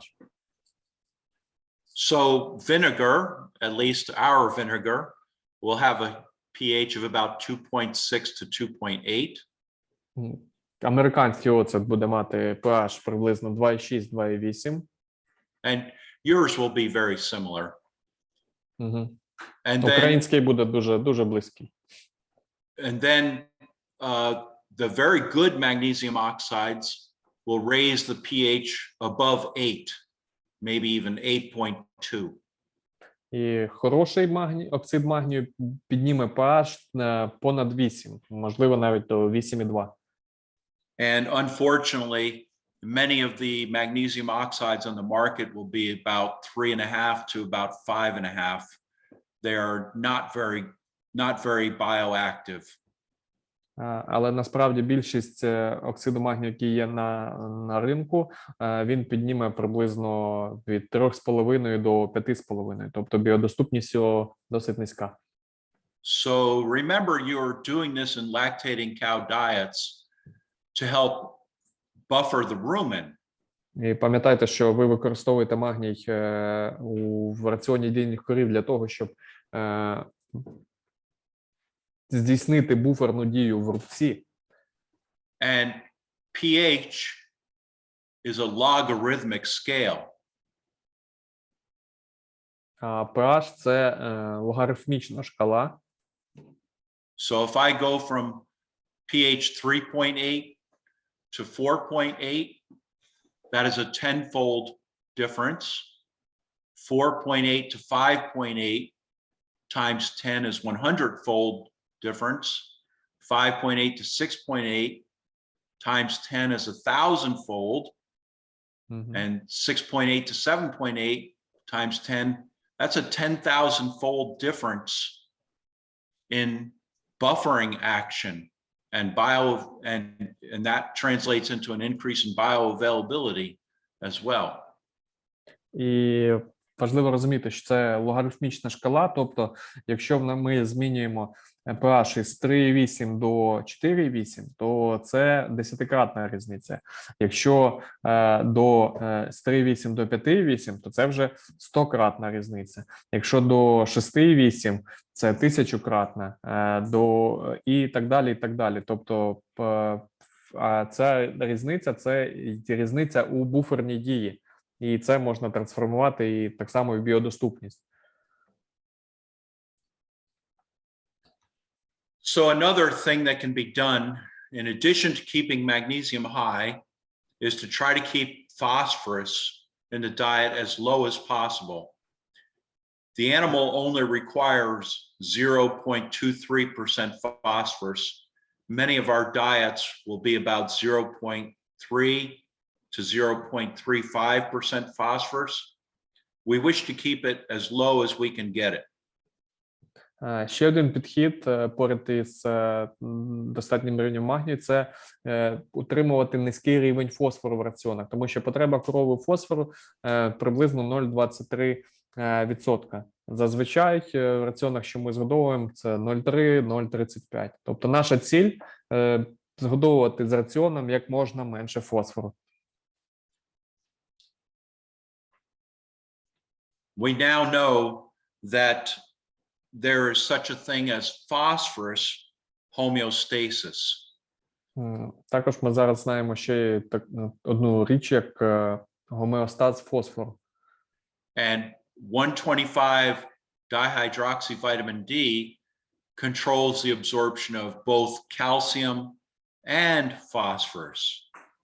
І 1,25 дегідроксивітамін Д контролює засвоєння у кишківнику кальцію і так само і фосфору. Now, in recent years, we learned that there is a little hormone produced by bone, and it's called fibroblast growth factor 23. And this helps regulate blood phosphorus, but it can be very bad for calcium metabolism. І також зараз ми знаємо про ще один гормон, який виробляється в кістках, який називається фактор росту фібробластів 23, і він регулює фосфатний гомеостаз. І він важливий для засвоєння фосфору, але він може негативно впливати на засвоєння кальцію. So if I feed an animal too much phosphorus, their blood phosphorus level will rise, and that will stimulate the bone cells to make this little hormone, fibroblast growth factor 23, which circulates to the kidney, and it shuts off conversion of vitamin D to 125 vitamin D. No 125 vitamin D, we see blood phosphorus levels drop because there will no longer be absorption of phosphorus across the gut, across the intestinal wall. І якщо в нас у крові буде високий рівень фосфору, то в кістках буде вироблятися цей гормон, фактор росту фібробластів 23, який буде надходити до нирок і буде зупиняти або виключати вироблення, перетворення вітаміну Д на 1,25 дегідроксивітамін Д, і як результат це буде спричиняти зниження фосфору у крові через те, що саме цей гормон 1,25 дегідроксивітамін Д регулює засвоєння фосфору в кишківнику. Unfortunately, if I feed too much phosphorus and I shut off production of 125 vitamin D, I've also shut off absorption of calcium by the intestinal tract. So this makes milk fever much more likely when you feed a high phosphorus diet. І як результат, коли ми зупиняємо перетворення або вироблення цього 1,25-дегідроксивітаміну Д, то ми не тільки зменшуємо засвоєння фосфору в крові, а зменшуємо і засвоєння кальцію в крові, або виключаємо засвоєння кальцію в крові. Тому корови, які отримують раціон з високим рівнем фосфору, більш схильні до гіпокальцемії. Now, for practicality, for us, canola meal as a protein source, canola is very high in phosphorus. So we have to limit canola for the pre-calving cow. І, Rapeseed, canola. Yeah, I understand. Usually we use rapeseed, but we know of canola. І для того, щоб уникнути згодовування раціону з занадто високим рівнем фосфору, треба уникати такого корму, як ріпаковий шрот. Через те, що ріпаковий шрот дуже багатий на фосфор, і тому не рекомендовано вводити цей корм до раціону корів пізнього сухостою. Okay. Just be careful of phosphorus. Будьте обережні з фосфором. So another approach that has worked is to try to feed a very low calcium diet to the cow before she calves. And if this is successful, it will reduce milk fever after calving. Ще один підход, який може працювати, це зменшення рівня кальцію в раціоні для того, щоб стимулювати виділення ПТГ, і як результат ми будемо попереджувати розвиток гіпокальцемії після отелення. Тобто менше кальцію до отелення, результат більше кальцію в крові після отелення. We are trying to trick the animal's parathyroid gland into secreting large amounts of parathyroid hormone before the cow calves. And this will work even if the animal is in metabolic alkalosis. І таким чином ми намагаємося обманути паращитоподібні залози, щоб вони виробляли більше паратироїдного гормону, і цей механізм буде працювати, навіть якщо корова буде знаходитись в метаболічному алкалозі. So these are old experiments. And what I want to show you is that in these experiments, when animals were fed 80 grams of calcium per day, a good number of them did get hypocalcemia and milk fever. But if you could reduce diet calcium to 8 grams per day, none of those cows got milk fever. They had very little hypocalcemia, and they did very well. І досить старе дослідження. І в цьому дослідженні ви можете побачити, якщо ми згодовуємо корові приблизно 80 грамів кальцію на добу, то в результаті ці корови будуть мати гіпокальцемію і також матимуть молочну лихоманку. Тобто це позначено пунктирною лінією. Якщо ми будемо згодовувати, обмежимо згодовування кальцію до 8 грамів на добу, то в результаті ми будемо мати незначну або субклінічну гіпокальцемію, але не буде проявлятися в нас клінічна гіпокальцемія або молочна лихоманка. Unfortunately, a very low calcium diet is actually very hard for us to feed in the United States. We just cannot meet those very low levels that are required. Але, на жаль, це майже нереально зробити раціони з таким низьким рівнем кальцію у нас в США. Це просто нереально. Here is the mathematics on this. От на цьому слайді ви можете побачити математику, чому так. So any diet that is 0.4% calcium has plenty of calcium to support maintenance, and fetal development calcium requirements. Отже, раціон, в якому міститься 0,4% кальцію, цього кальцію в раціоні буде достатньо для того, щоб задовольнити потреби корови на те, щоб нормально розвивався плід і загалом нормально відбувались процеси життєдіяльності. The highest calcium you can feed and still get this effect is about 0.2% calcium. І the highest or the lowest? So you must keep diet calcium below 0.2% if you wish to use this strategy to prevent milk fever. Але якщо ви хочете використовувати саме цю стратегію для попередження розвитку гіпокальцемії, то вам необхідно знизити рівень кальцію нижче, ніж 0,2% в раціоні. And as I said, this is almost impossible for us to do and still feed a diet that meets the protein and the energy needs of the cow. І як я вже говорив, що це просто неможливо зробити, нереально зробити одночасно і знизити рівень кальцію до цього показника і в той же час забезпечити корову поживними речовинами, енергією, протеїном. However, recently,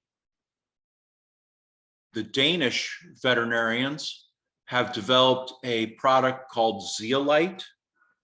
And zeolite, when added to the diet, can bind the calcium and prevent it from being absorbed. So you are, in effect, making a low calcium diet by adding zeolite to the diet. Але данські вчені, дослідники, вони розробили такий продукт, як цеоліт, який має можливість або який може зв'язувати кальцій і не давати можливості йому всмоктатися в кров в організмі. І як результат, за рахунок використання цеоліту ми можемо забезпечити раціон з дуже низьким рівнем кальцію. Через те, що той кальцій, який ми туди кладемо, просто не буде засвоюватися. So, in a test tube, artificial, not in a real cow, but artificially, you can find that the zeolite, which is a sodium aluminosilicate, that will bind 1 gram of calcium for every 10 grams of the sodium aluminosilicate that you feed. Отже, дослідження, яке проводилось в пробірці, не на живих тваринах, вивчало, наскільки сильна ця зв'язуюча здатність цеоліту, і кожні 10 грам цеоліту або цього алюмосилікату натрію можуть зв'язати 1 грам кальцію. Unfortunately, it also binds phosphorus and magnesium, which seems to cause low blood magnesium, low blood phosphorus in the animals. Але цеоліт також зв'язує і фосфор, і магній. Як результат, в крові буде і мало фосфору, і мало магнію. This is an experiment that was done feeding zeolite. The trade name here is called Xzolite. And they fed that to cows that were being fed a 0.65% calcium diet, a 0.39% phosphorus diet, and 0.42% magnesium diet. And it was a very high DCAD diet, so lots of potassium in the diet. І це дослідження, в якому вивчали вплив згодовування пів кілограма цеоліту. І в цьому випадку згодовувався цеоліт під брендовою назвою Xzeolite. Xzeolite. Xzolite, yeah. Так, Xzeolite. В результаті в раціоні в нас містилося 0,65% кальцію, 0,39 фосфору, 0,42 магнію, і декат був плюс 268, тобто дуже високий рівень декат. And the cow's blood calcium is shown here. the exolite cows have better blood calcium going through the calving process than the control cows. І по рівню кальцію ми бачимо, що корови, яким згодовували раціон з іксіолітом, показали кращий рівень кальцію, ніж контрольна група в період отелення. And it caused a very, very low blood phosphorus level in the cows compared to controls. These are controls. These are zeolite cows. Також був значно нижчий рівень фосфору порівняно з контрольними коровами. Now, it may be possible that part of the mechanism of action of this material is to bind phosphorus and create a low phosphorus diet. І також одним із можливих механізмів роботи цього продукту є те, що він зв'язує фосфор і так само робить раціон з дуже низьким рівнем фосфору. Another action, though, that has me a little worried is that it also causes a rather severe drop in blood magnesium concentration. Але ще одна річ, яка мене лякає, це те, що цей продукт спричиняє також досить значне зниження рівня магнію в крові. And while this scares me as a veterinarian, the cows apparently do quite well. They recover their blood magnesium level within about 2 or 3 days and seem to do okay. І незважаючи на те, що це мене лякає, як ветлікаря, але насправді це низький рівень магнію зберігається всього декілька днів, потім вони відновлюються. І, в принципі, можна сказати, що це нормально, з коровами все окей. What we see is that animals fed the zeolite will eat about 1 kilogram less dry matter per day in the last week before calving. But then after calving, because their blood calcium is better, they actually eat a little bit better the first week after calving. Але також, що спостерігали, споживання сухої речовини перед отеленням корів, яким згодовували цеоліт, було приблизно на 1 кілограм нижче в останній тиждень перед отеленням. Але після отелення, навпаки, воно більшим. І більш за все через те, що рівень кальцію в крові, мабуть, був вищий. Okay. Now, this product, zeolite, has several advantages. There's no need to restrict dietary potassium. You don't have to check urine pH. Отже, цей продукт цеоліт, він має переваги. Не потрібно обмежувати рівень калію в раціоні і не потрібно досліджувати pH сечі. The disadvantage is that it costs. It costs probably 2 times as much as a good Soychlor or an anionic salt diet. Але є і недоліки. Головний недолік – це його вартість, тому що він коштує дорожче, ніж раціони з якоюсь аніонною добавкою, такою як Soychlor чи якимось іншим. It also reduces dry matter intake before calving, which may be a problem for things like metritis and immunity later after calving. Також він часто знижує споживання сухої речовини, що в результаті буде витікати в такі проблеми, як метрити і загальне зниження імунітету. Now, you have to take care to limit dietary calcium in this case. If diet calcium exceeds 0.7%, this product will not work. Але також треба слідкувати за кількістю кальцію, який виводити до раціону, тому що якщо в раціоні буде рівень понад 0,7%, то цеоліт не працюватиме. It does bind magnesium and some of the trace minerals, and that is a bit of a concern, but the field cases that I've seen where zeolite was fed, the cows seem to perform pretty well. І також він впливає, тобто він зв'язує магній і може зв'язувати мікроелементи, і це є принципі, приладом для стурбованості, але результати в полях, те, що я бачив на господарствах, де використовують цеоліт, то корови виглядають досить добре.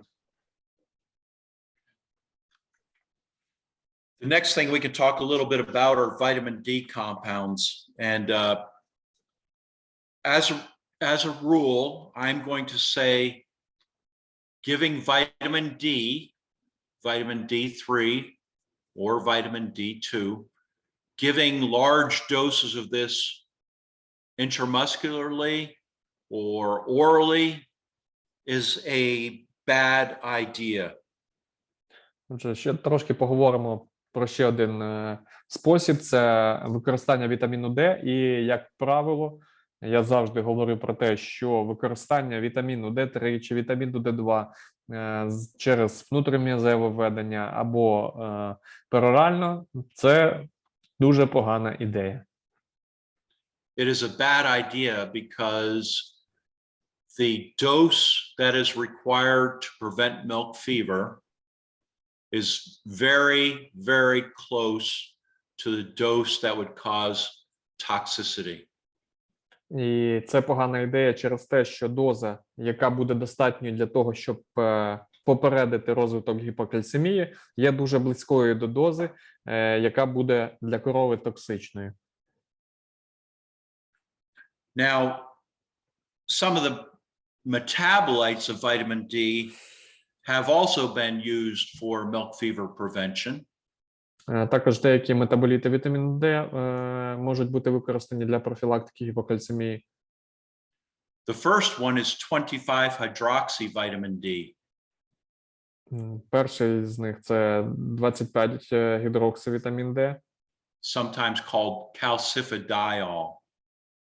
Можна зустріти його назву кальцифедіол.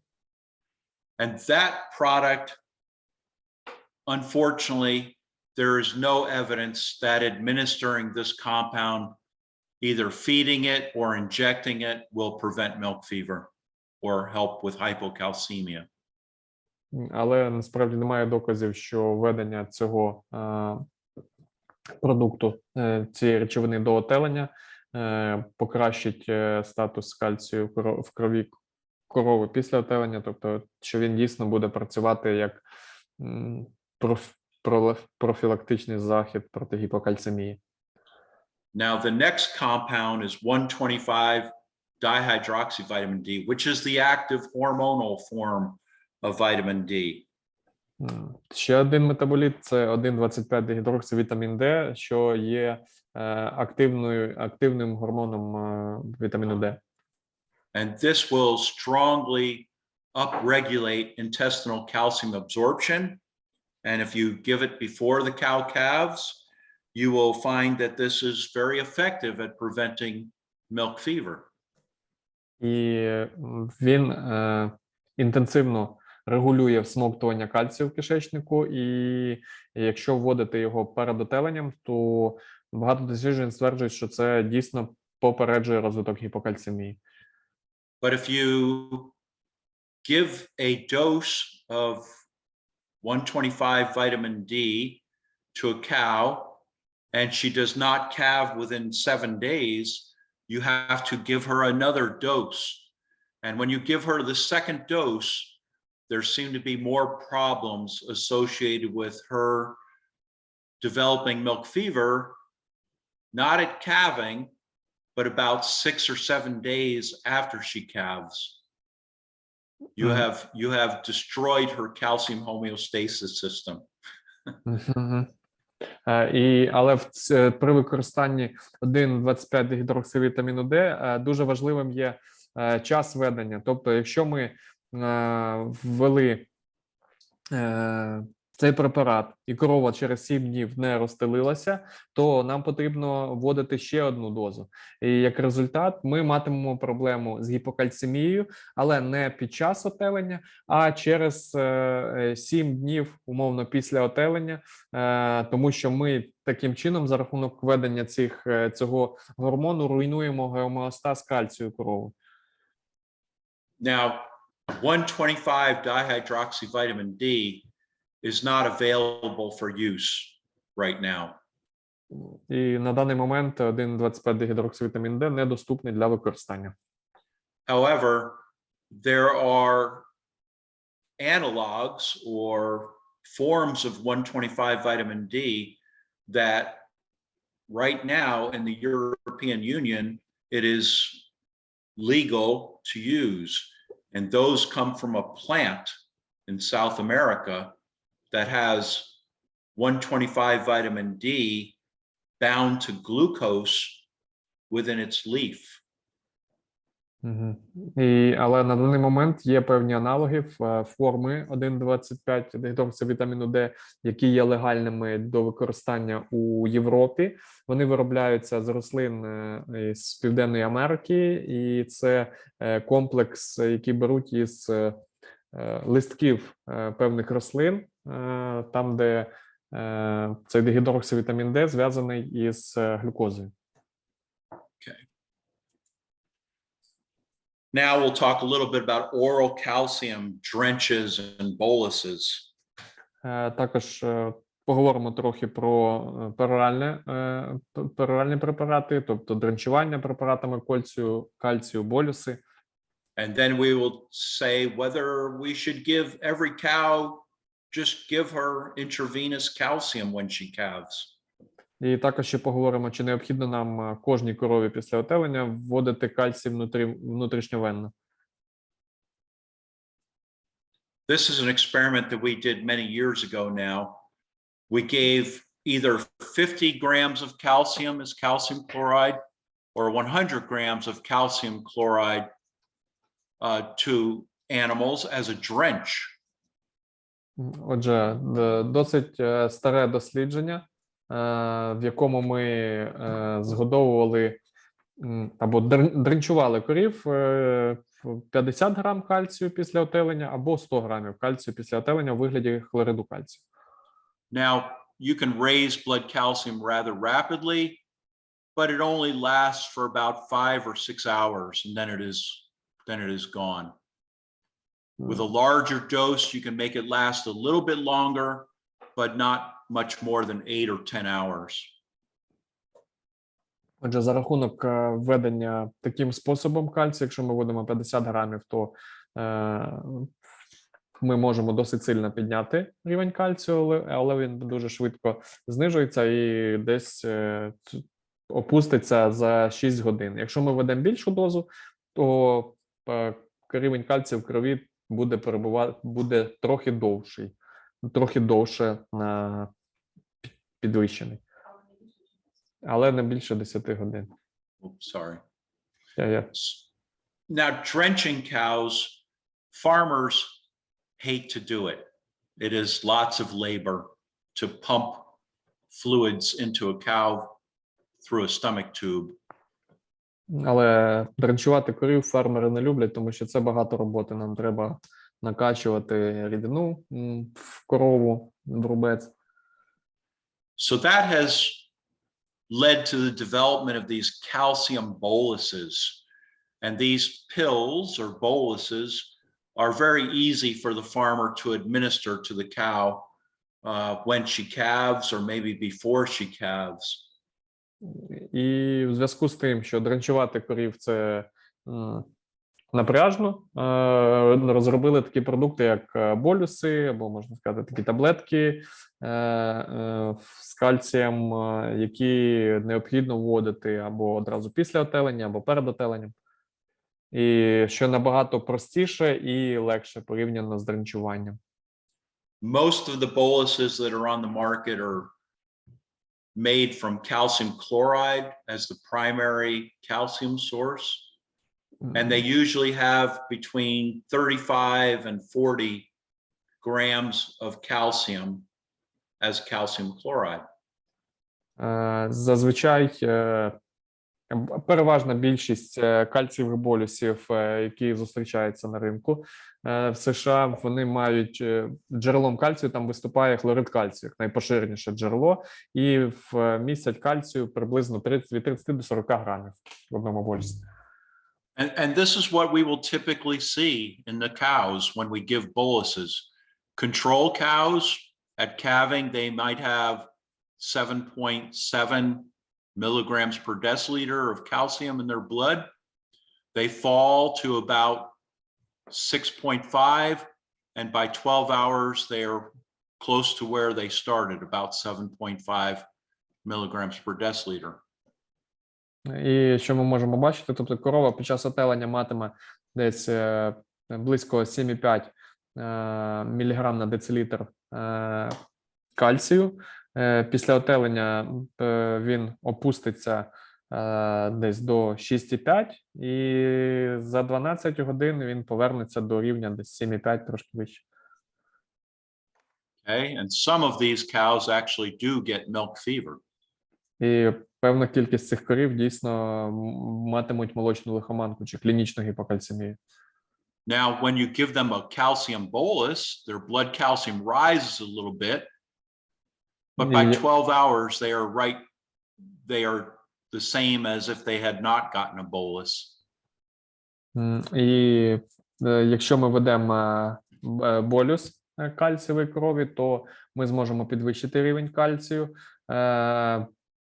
на декілька годин, але приблизно за 12 годин він все одно опуститься до рівня корови, якій не вводили болюс. So it is very common to give a second bolus about 12 hours after calving, and again you would get a slight rise and a very rapid decline. Sometimes they give it at 12 hours, sometimes they give it at 24 hours after calving, but usually 2 boluses are given. Отже, загалом в зв'язку з цим практикують повторне введення, і це може бути через 12 чи через 24 години, і знову відбудеться досить різке підвищення, а потім зниження рівня кальцію, і зазвичай рекомендації – це 2 болюси або 2 введення болюсу. Now, calcium boluses are made from calcium chloride primarily, and that calcium chloride is acidifying, the same as if you add calcium chloride as an anionic salt to diets. І, як я вже сказав, найчастіше кальцієві болюси містять хлорид кальцію як джерело, тобто хлорид, який використовують також як і аніонну сіль, і вони здатні дуже підкисляти. Now, in this experiment done in New Zealand, the cows were not being fed any kind of anionic salt. І в цьому дослідженні, які проводили в Новій Зеландії, коровам не згодовували аніонних солей. And when they looked at urine pH of these cows, they found none of the control cows had urine pH below 7. In other words, if you didn't give them a calcium bolus, they remained alkaline. Отже, і ті корови, яким не давали кальцієві болюси, то в них pH сечі не опускався нижче 7. Тобто, вони залишалися залужненими, можна так сказати. But if you gave 1 bolus of calcium at calving and checked the urine pH 12 hours later, about half the cows had had urine pH below 7, suggesting they were starting to become acidified. І якщо ми дамо або введемо кальцієвий болюс одразу після отелення і дослідимо кров через 12 годин, то ми побачимо, що приблизно половина корів дослідних побачили, що майже половина дослідних корів мали pH сечі менше 7, тобто були підкисленими. Then they gave a second bolus of calcium at 12 hours and checked the urine pH at 24 hours and found all of the cows had urine pH below 7 that were given a bolus. None of the cows had urine pH below 7 if they had not received any calcium boluses. Другий болюс вводили через 12 годин після отелення, через 24 години відбирали сечу для визначення pH, і всі корови, які отримували кальцієві болюси, в результаті мали pH сечі менше 7. Тоді як контрольна група, які не отримували кальцієві болюси, мали pH сечі вище 7. So if cows are not being fed anionic salts, it's possible that the calcium chloride type boluses are helping these cows because they are also acidifying the cow slightly. І таким чином корови, яким не згодовували аніонні солі, але використовували кальцієві болюси з кальцій-хлоридом, з хлоридом кальцію, це також може бути добре, тому що корова буде підкисленою в результаті. But be careful, because if you're already feeding anionic salts and you give calcium chloride boluses where chloride is very acidifying, you may actually over acidify the cow and they won't get milk fever, but they won't be eating either, and they will end up having ketosis and metritis. І будьте обережні, тому що якщо ви вже згодовуєте аніонні солі, і плюс ви ще даєте кальцієвий болюс, якщо це хлорид кальцію, який також дуже сильно підкислює, в результаті в нас буде перекислення крові, і як результат корова не матиме гіпокальцемії, але через те, що вона припинить їсти, в неї будуть інші проблеми, такі як кетоз чи метрит. So I think that calcium chloride boluses are a very good choice if you will not feed an anionic diet. Unfortunately, the results are not as good as when you feed an anionic diet, because many cows will have milk fever right away after calving if they are not fed anions. But this might be a good choice for many farmers to use. Отже, і кальцій хлоридні болюси можуть бути хорошим вибором для господарств, які не годували не згодовують аніонні солі, проте результат буде не такий ефективний, як за використання аніонів, тому що все одно деякі корови одразу після телення можуть мати молочну лихоманку, але все одно це може бути непоганим способом для профілактики. What about this strategy? Let's give every older cow a bottle of calcium intravenously. Отже, що на рахунок цього підходу, всім старшим коровам вводити внутрішньовенно кальцій, чашечку кальцію. I graduated from veterinary college about, let's see, almost 40 years ago. And we were taught to do this to almost all the old cows, especially if they were Jersey cows. І я випустився з ветеринарного коледжу приблизно 40 років тому, майже 40 років тому, і тоді нам говорили, ну, взагалі ми практикували всім старшим коровам вводити кальцій внутрішньовенно, особливо джерсеям. So was that a good idea or not? Отже, це була хороша ідея чи не дуже?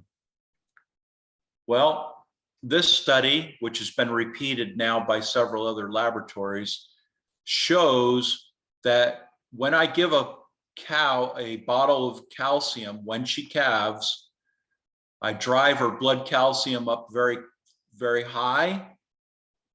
And then on the second day and even the third day of lactation, her blood calcium is actually below that of the cow that I gave no bottle of calcium to, or a cow that got a calcium bolus, an oral calcium bolus.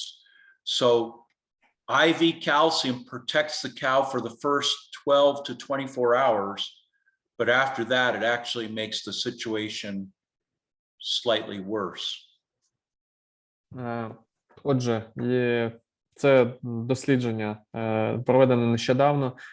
і ще було повторене іншими дослідними лабораторіями.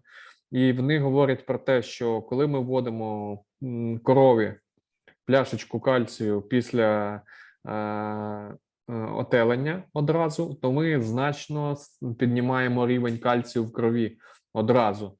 Але як результат, на наступний день, на другий день рівень кальцію в крові дуже сильно знижується і стає нижчим, ніж у корів, яким взагалі не робили ніяких маніпуляцій, і нижчий, ніж у корів, яким вводили кальцій орально, чи то в болюсах, чи іншим способом.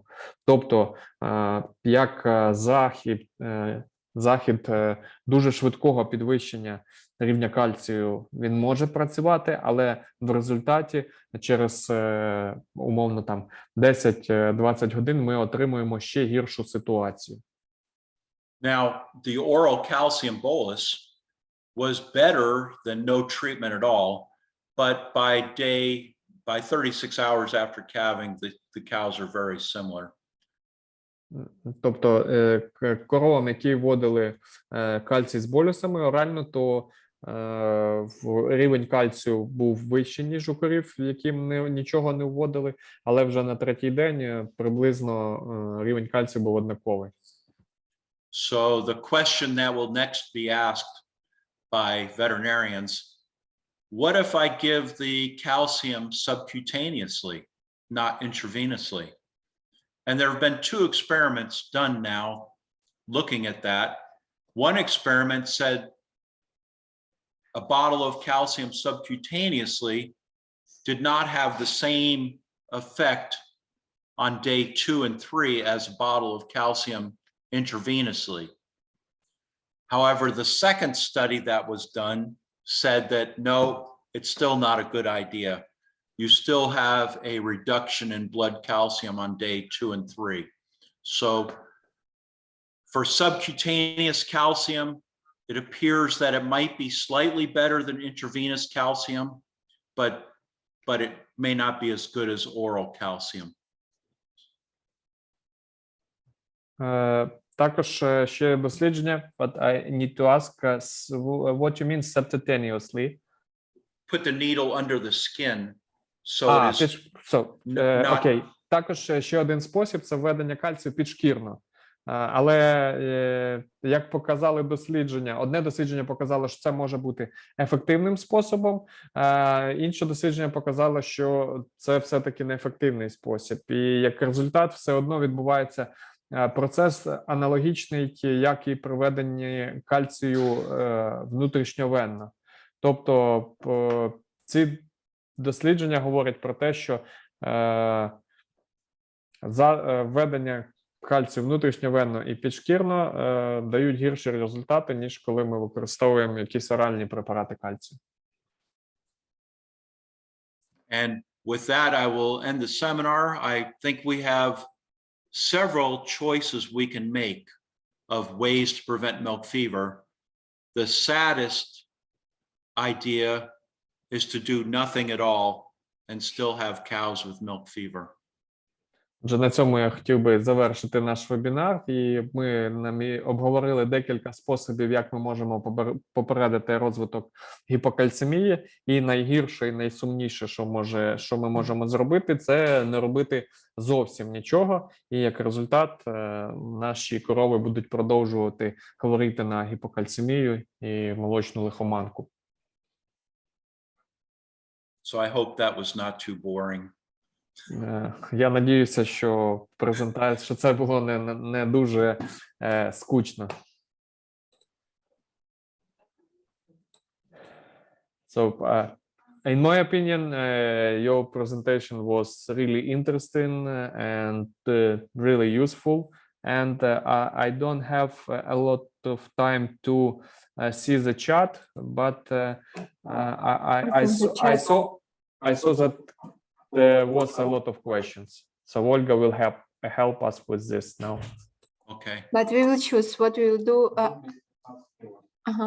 I think we haven't a lot of time to question, and also I have a question from Facebook page that we made a translation of our webinar, and it is possible to send you this pool of questions that I have, and you will answer. It is around 15 questions. Or Okay. we can do now, but it will be took more time. I think half hour, maybe even more. Yeah, better to send you, and you will answer by email. Yes. You can do that, or I can try to answer some of them now. It's morning for me, so you guys, Yeah. for you guys, you want to go to bed. Not to bed, but to leave the office.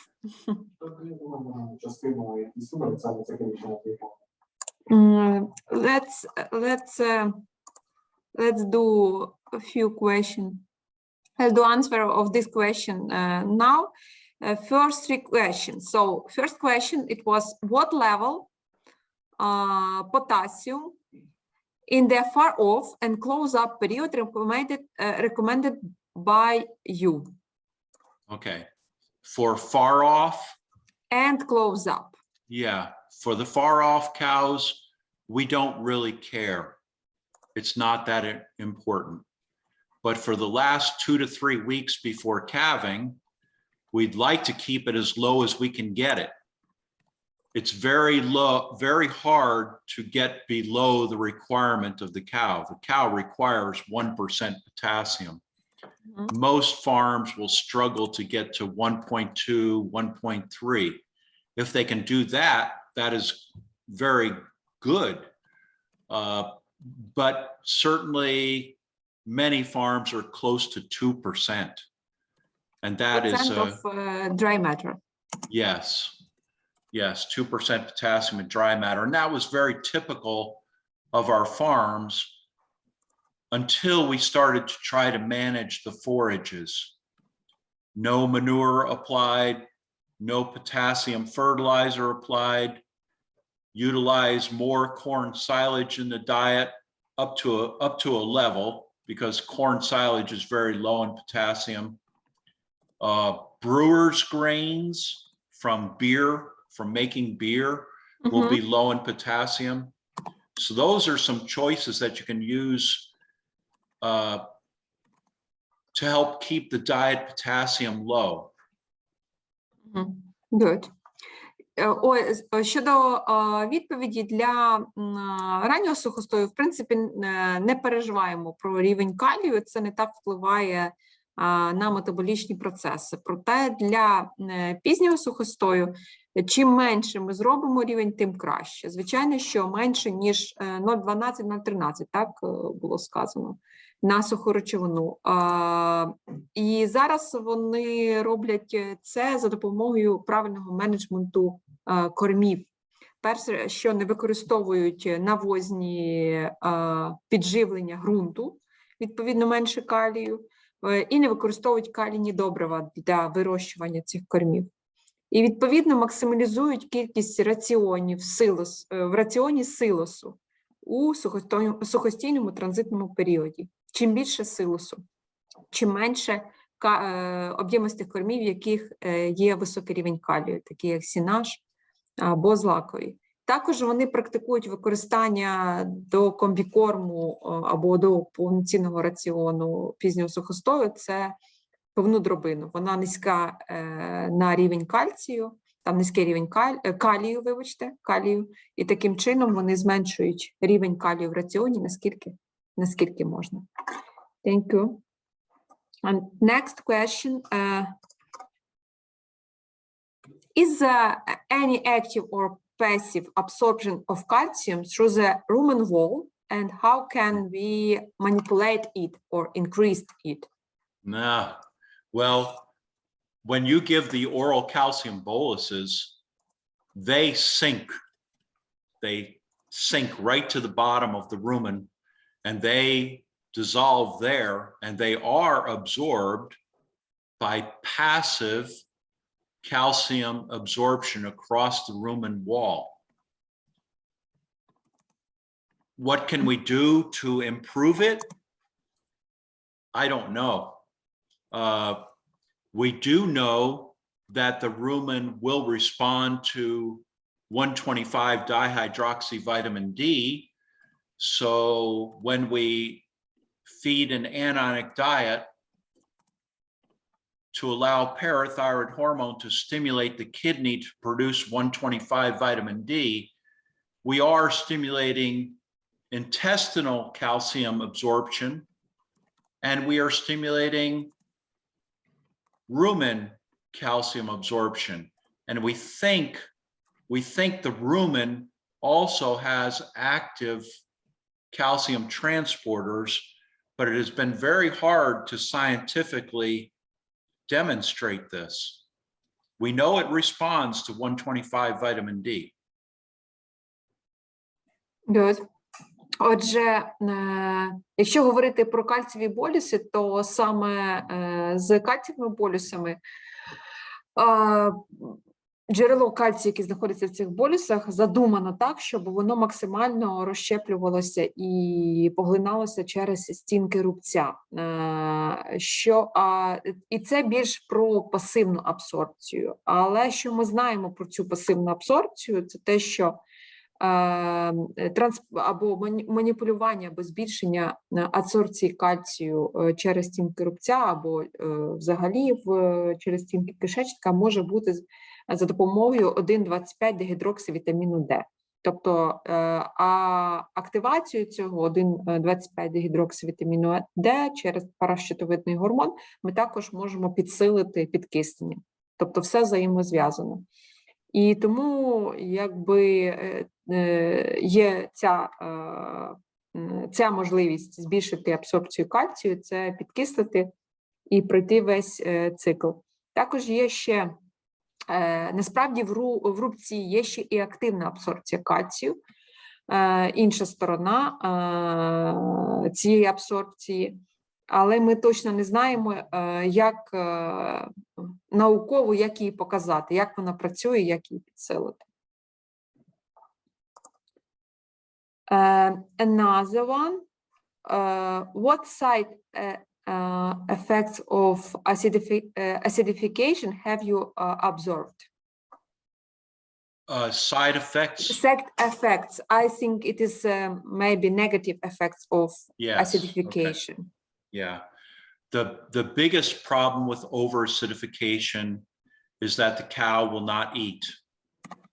Dry matter intake. Yeah. Second, you will see an increase in urine volume, usually. They will urinate more.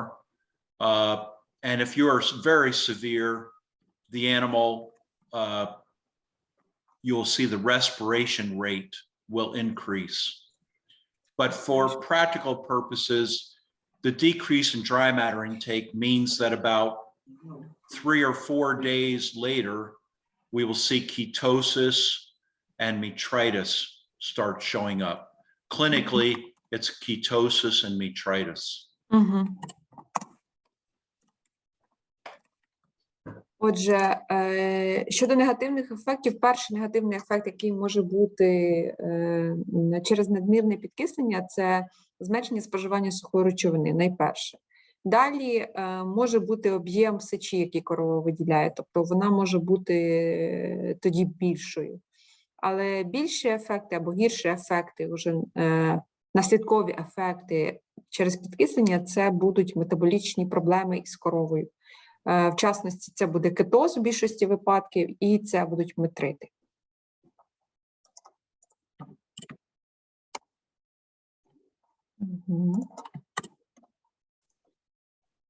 And maybe the last one. Okay. Are the studies in America about the activation of the clotoprotein for the best prevention of hypocalcemia? Clotobeta protein or clotoprotein in English. This is K-L-O-T-H-O? Yes, this one. Yeah, that is very, they're very poorly understood. I don't think I can make any comments about that protein because it is at a cellular level. I don't think anybody has data showing that upregulation of this is really a key point in hypocalcemia prevention. I just don't think we know enough about it. Каже, що я не думаю, що є багато інформації про це, але він вважає, що це не зовсім якимось чином пов'язано з гіпокальцемією, що це саме так працює. Що легко зараз про це буде використовувати, тому що ще знань про цей механізм досить мало. Так, знань про механізм досить мало. І, можливо, будуть використовувати цей підхід. Що, last one? I want to do another one very interesting question.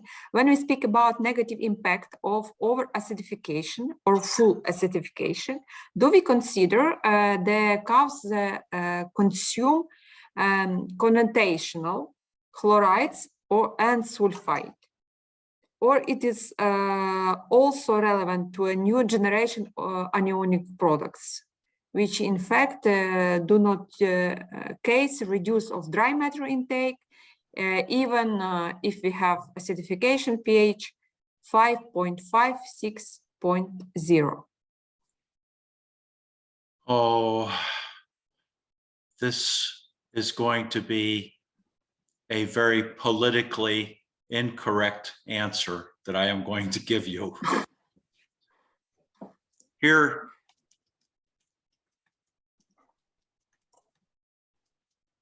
I think, unfortunately, the answer is complicated because many companies have told farmers to feed with urine pH of 5.5 to 6. And this is right on the edge of over-acidification. And so many times people get in trouble with over-acidification. If you choose to have a target urine pH of 6.2 to 6.5 as an average, you will have some cows up here, some cows down here, but all these cows will be safe from over-acidification. And that's why if you make the diet DCAD 2 about -70, maybe to -80, you will always be safe and you will almost always prevent most milk fevers. The reason that it becomes difficult is because many companies are telling farmers to do stronger acidifying diets. So if I am a company and I am selling you anionic salts, I want you to buy as much as I can sell you, right? And unfortunately, they often tell farmers to feed more than is good for the cow. That's as simple as it gets. It's these companies are telling farmers they're giving farmers the idea that the more they feed, the better off the cow will be. And it's just not true. You don't need to feed that level. That's why I will have no companies interested in talking to me after today. Okay, yes. Отже, відповідь на це питання несе більш політичний характер, і насправді важко відповісти на нього прямо. Проте, те, що каже Джейс, що уже підкислення до 5,5-6 мається на увазі, це вже перепідкислений метаболізм у корів. І відповідно, де я записала? Відповідно, вже корови знаходяться в перепідкисленому стані. І чому це більш питання політичне, зараз пізніше розкажу. Тому що насправді хороший рівень підкиснення 6,2, 6,5. І саме в такому рівні підкиснення ваші корови знаходяться у стадії безпечній стадії підкислення. В такому випадку дікап достатньо зробити там мінус 70, мінус 80. І при такій кондиції корови все ж таки будуть в безпеці. Чому питання політичне? Тому що якби я був компанією, яка реалізовує аніонні солі, то моя задача продати якомога більше. Відповідно, вони, компанії певні, можуть пропонувати вам більше підкиснення. Тобто, а це що дорівнює більшій кількості використання аніонних солей. Але на думку Джейсі, більше підкиснення не значить правильно. Тобто деякі компанії використовують цей підхід, тобто використовує більше аніонних солей, має більше підкиснення і буде добре. Проте я би не рекомендував так робити, тому що це більш небезпечно для корів. Якщо я щось пропустила, по-моєму, все. Sometimes the salts that are chosen, the palatability is so poor that we cannot bring the urine pH down very much because the cow will not eat very well. But for every anionic salt, even a good commercial product like Soychlor, when you overfeed, the animals reduce their dry matter intake. They don't die from the anionic salts, they reduce their dry matter intake. And this is extremely important. A cow who does not eat before she calves, she is going to have ketosis, displaced abomasum, and metritis. So I can fix milk fever with a bottle of calcium intravenously. But fixing metritis and ketosis, those are very difficult diseases to deal with. So do not over-acidify cows. Зазвичай, насправді, перепідкислення, серйозне перепідкислення середовища майже неможливо, тому що якщо ми починаємо збільшувати кількість аніонних солей в раціоні, за рахунок того, що вони є несмачними, цей раціон стає несмачним. І навіть такий класний продукт, який розробив сам Джейс, Soychlor, він теж все рівно володіє такими властивостями, поганими смаковими властивостями. І збільшення кількості цих аніонних солей в раціоні автоматично зменшує споживання сухої речовини. І саме цим таким підходом, збільшенням кількості згодовування аніонних солей, ми, в принципі, можемо попередити гіпокальцемію, і це може працювати. Але разом з тим ми сильно знижуємо споживання сухої речовини.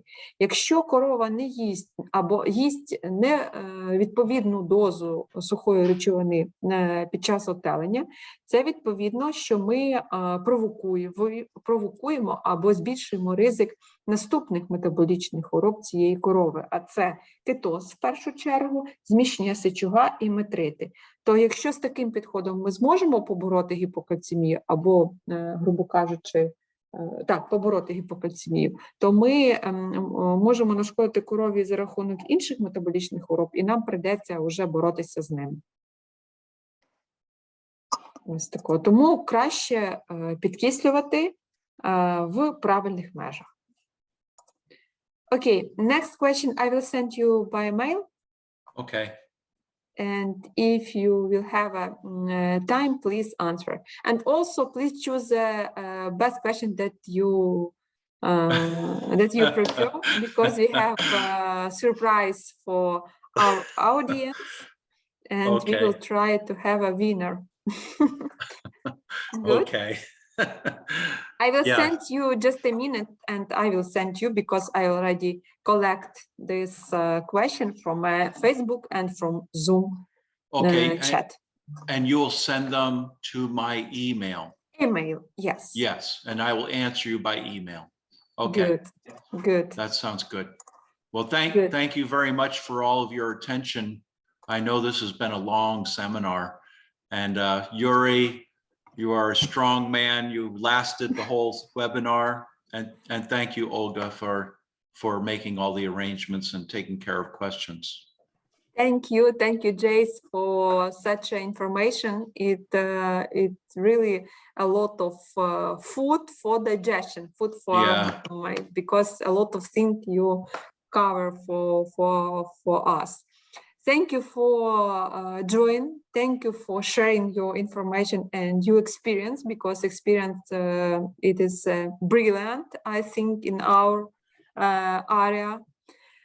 Thank you, and keep in touch with you. Yes, and please feel free to contact me with questions. Thank you. Even after the webinar. Of course.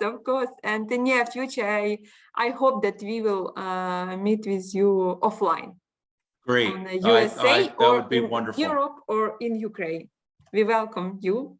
That would be good. Okay. Take care, and you guys can go to bed now.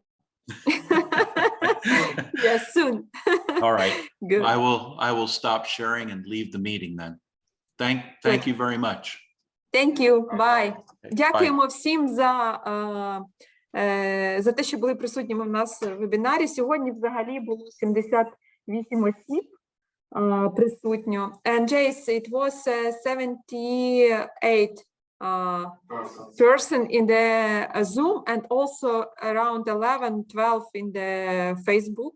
Sometimes it changed, but I think, I hope that it will be around 100 person in our webinar. Good. Sounds good. Okay, good. Well, thank you. Все, всім дякуємо. Гарного всім вечора. Відпочивайте. Так, дуже дякуємо. Зараз Юра ще має певне нам повідомлення. І так же само у нас будуть зібрані питання, відповіді. Ми надішлемо всім питання, відповіді, обов'язково надішлемо матеріали і презентацію. And Jace, we will send your presentation to our audience if you don't mind. Yes, good. And also question and answer we will sharing. Okay, good. Okay, I will leave. Bye. All right. Bye-bye. Bye.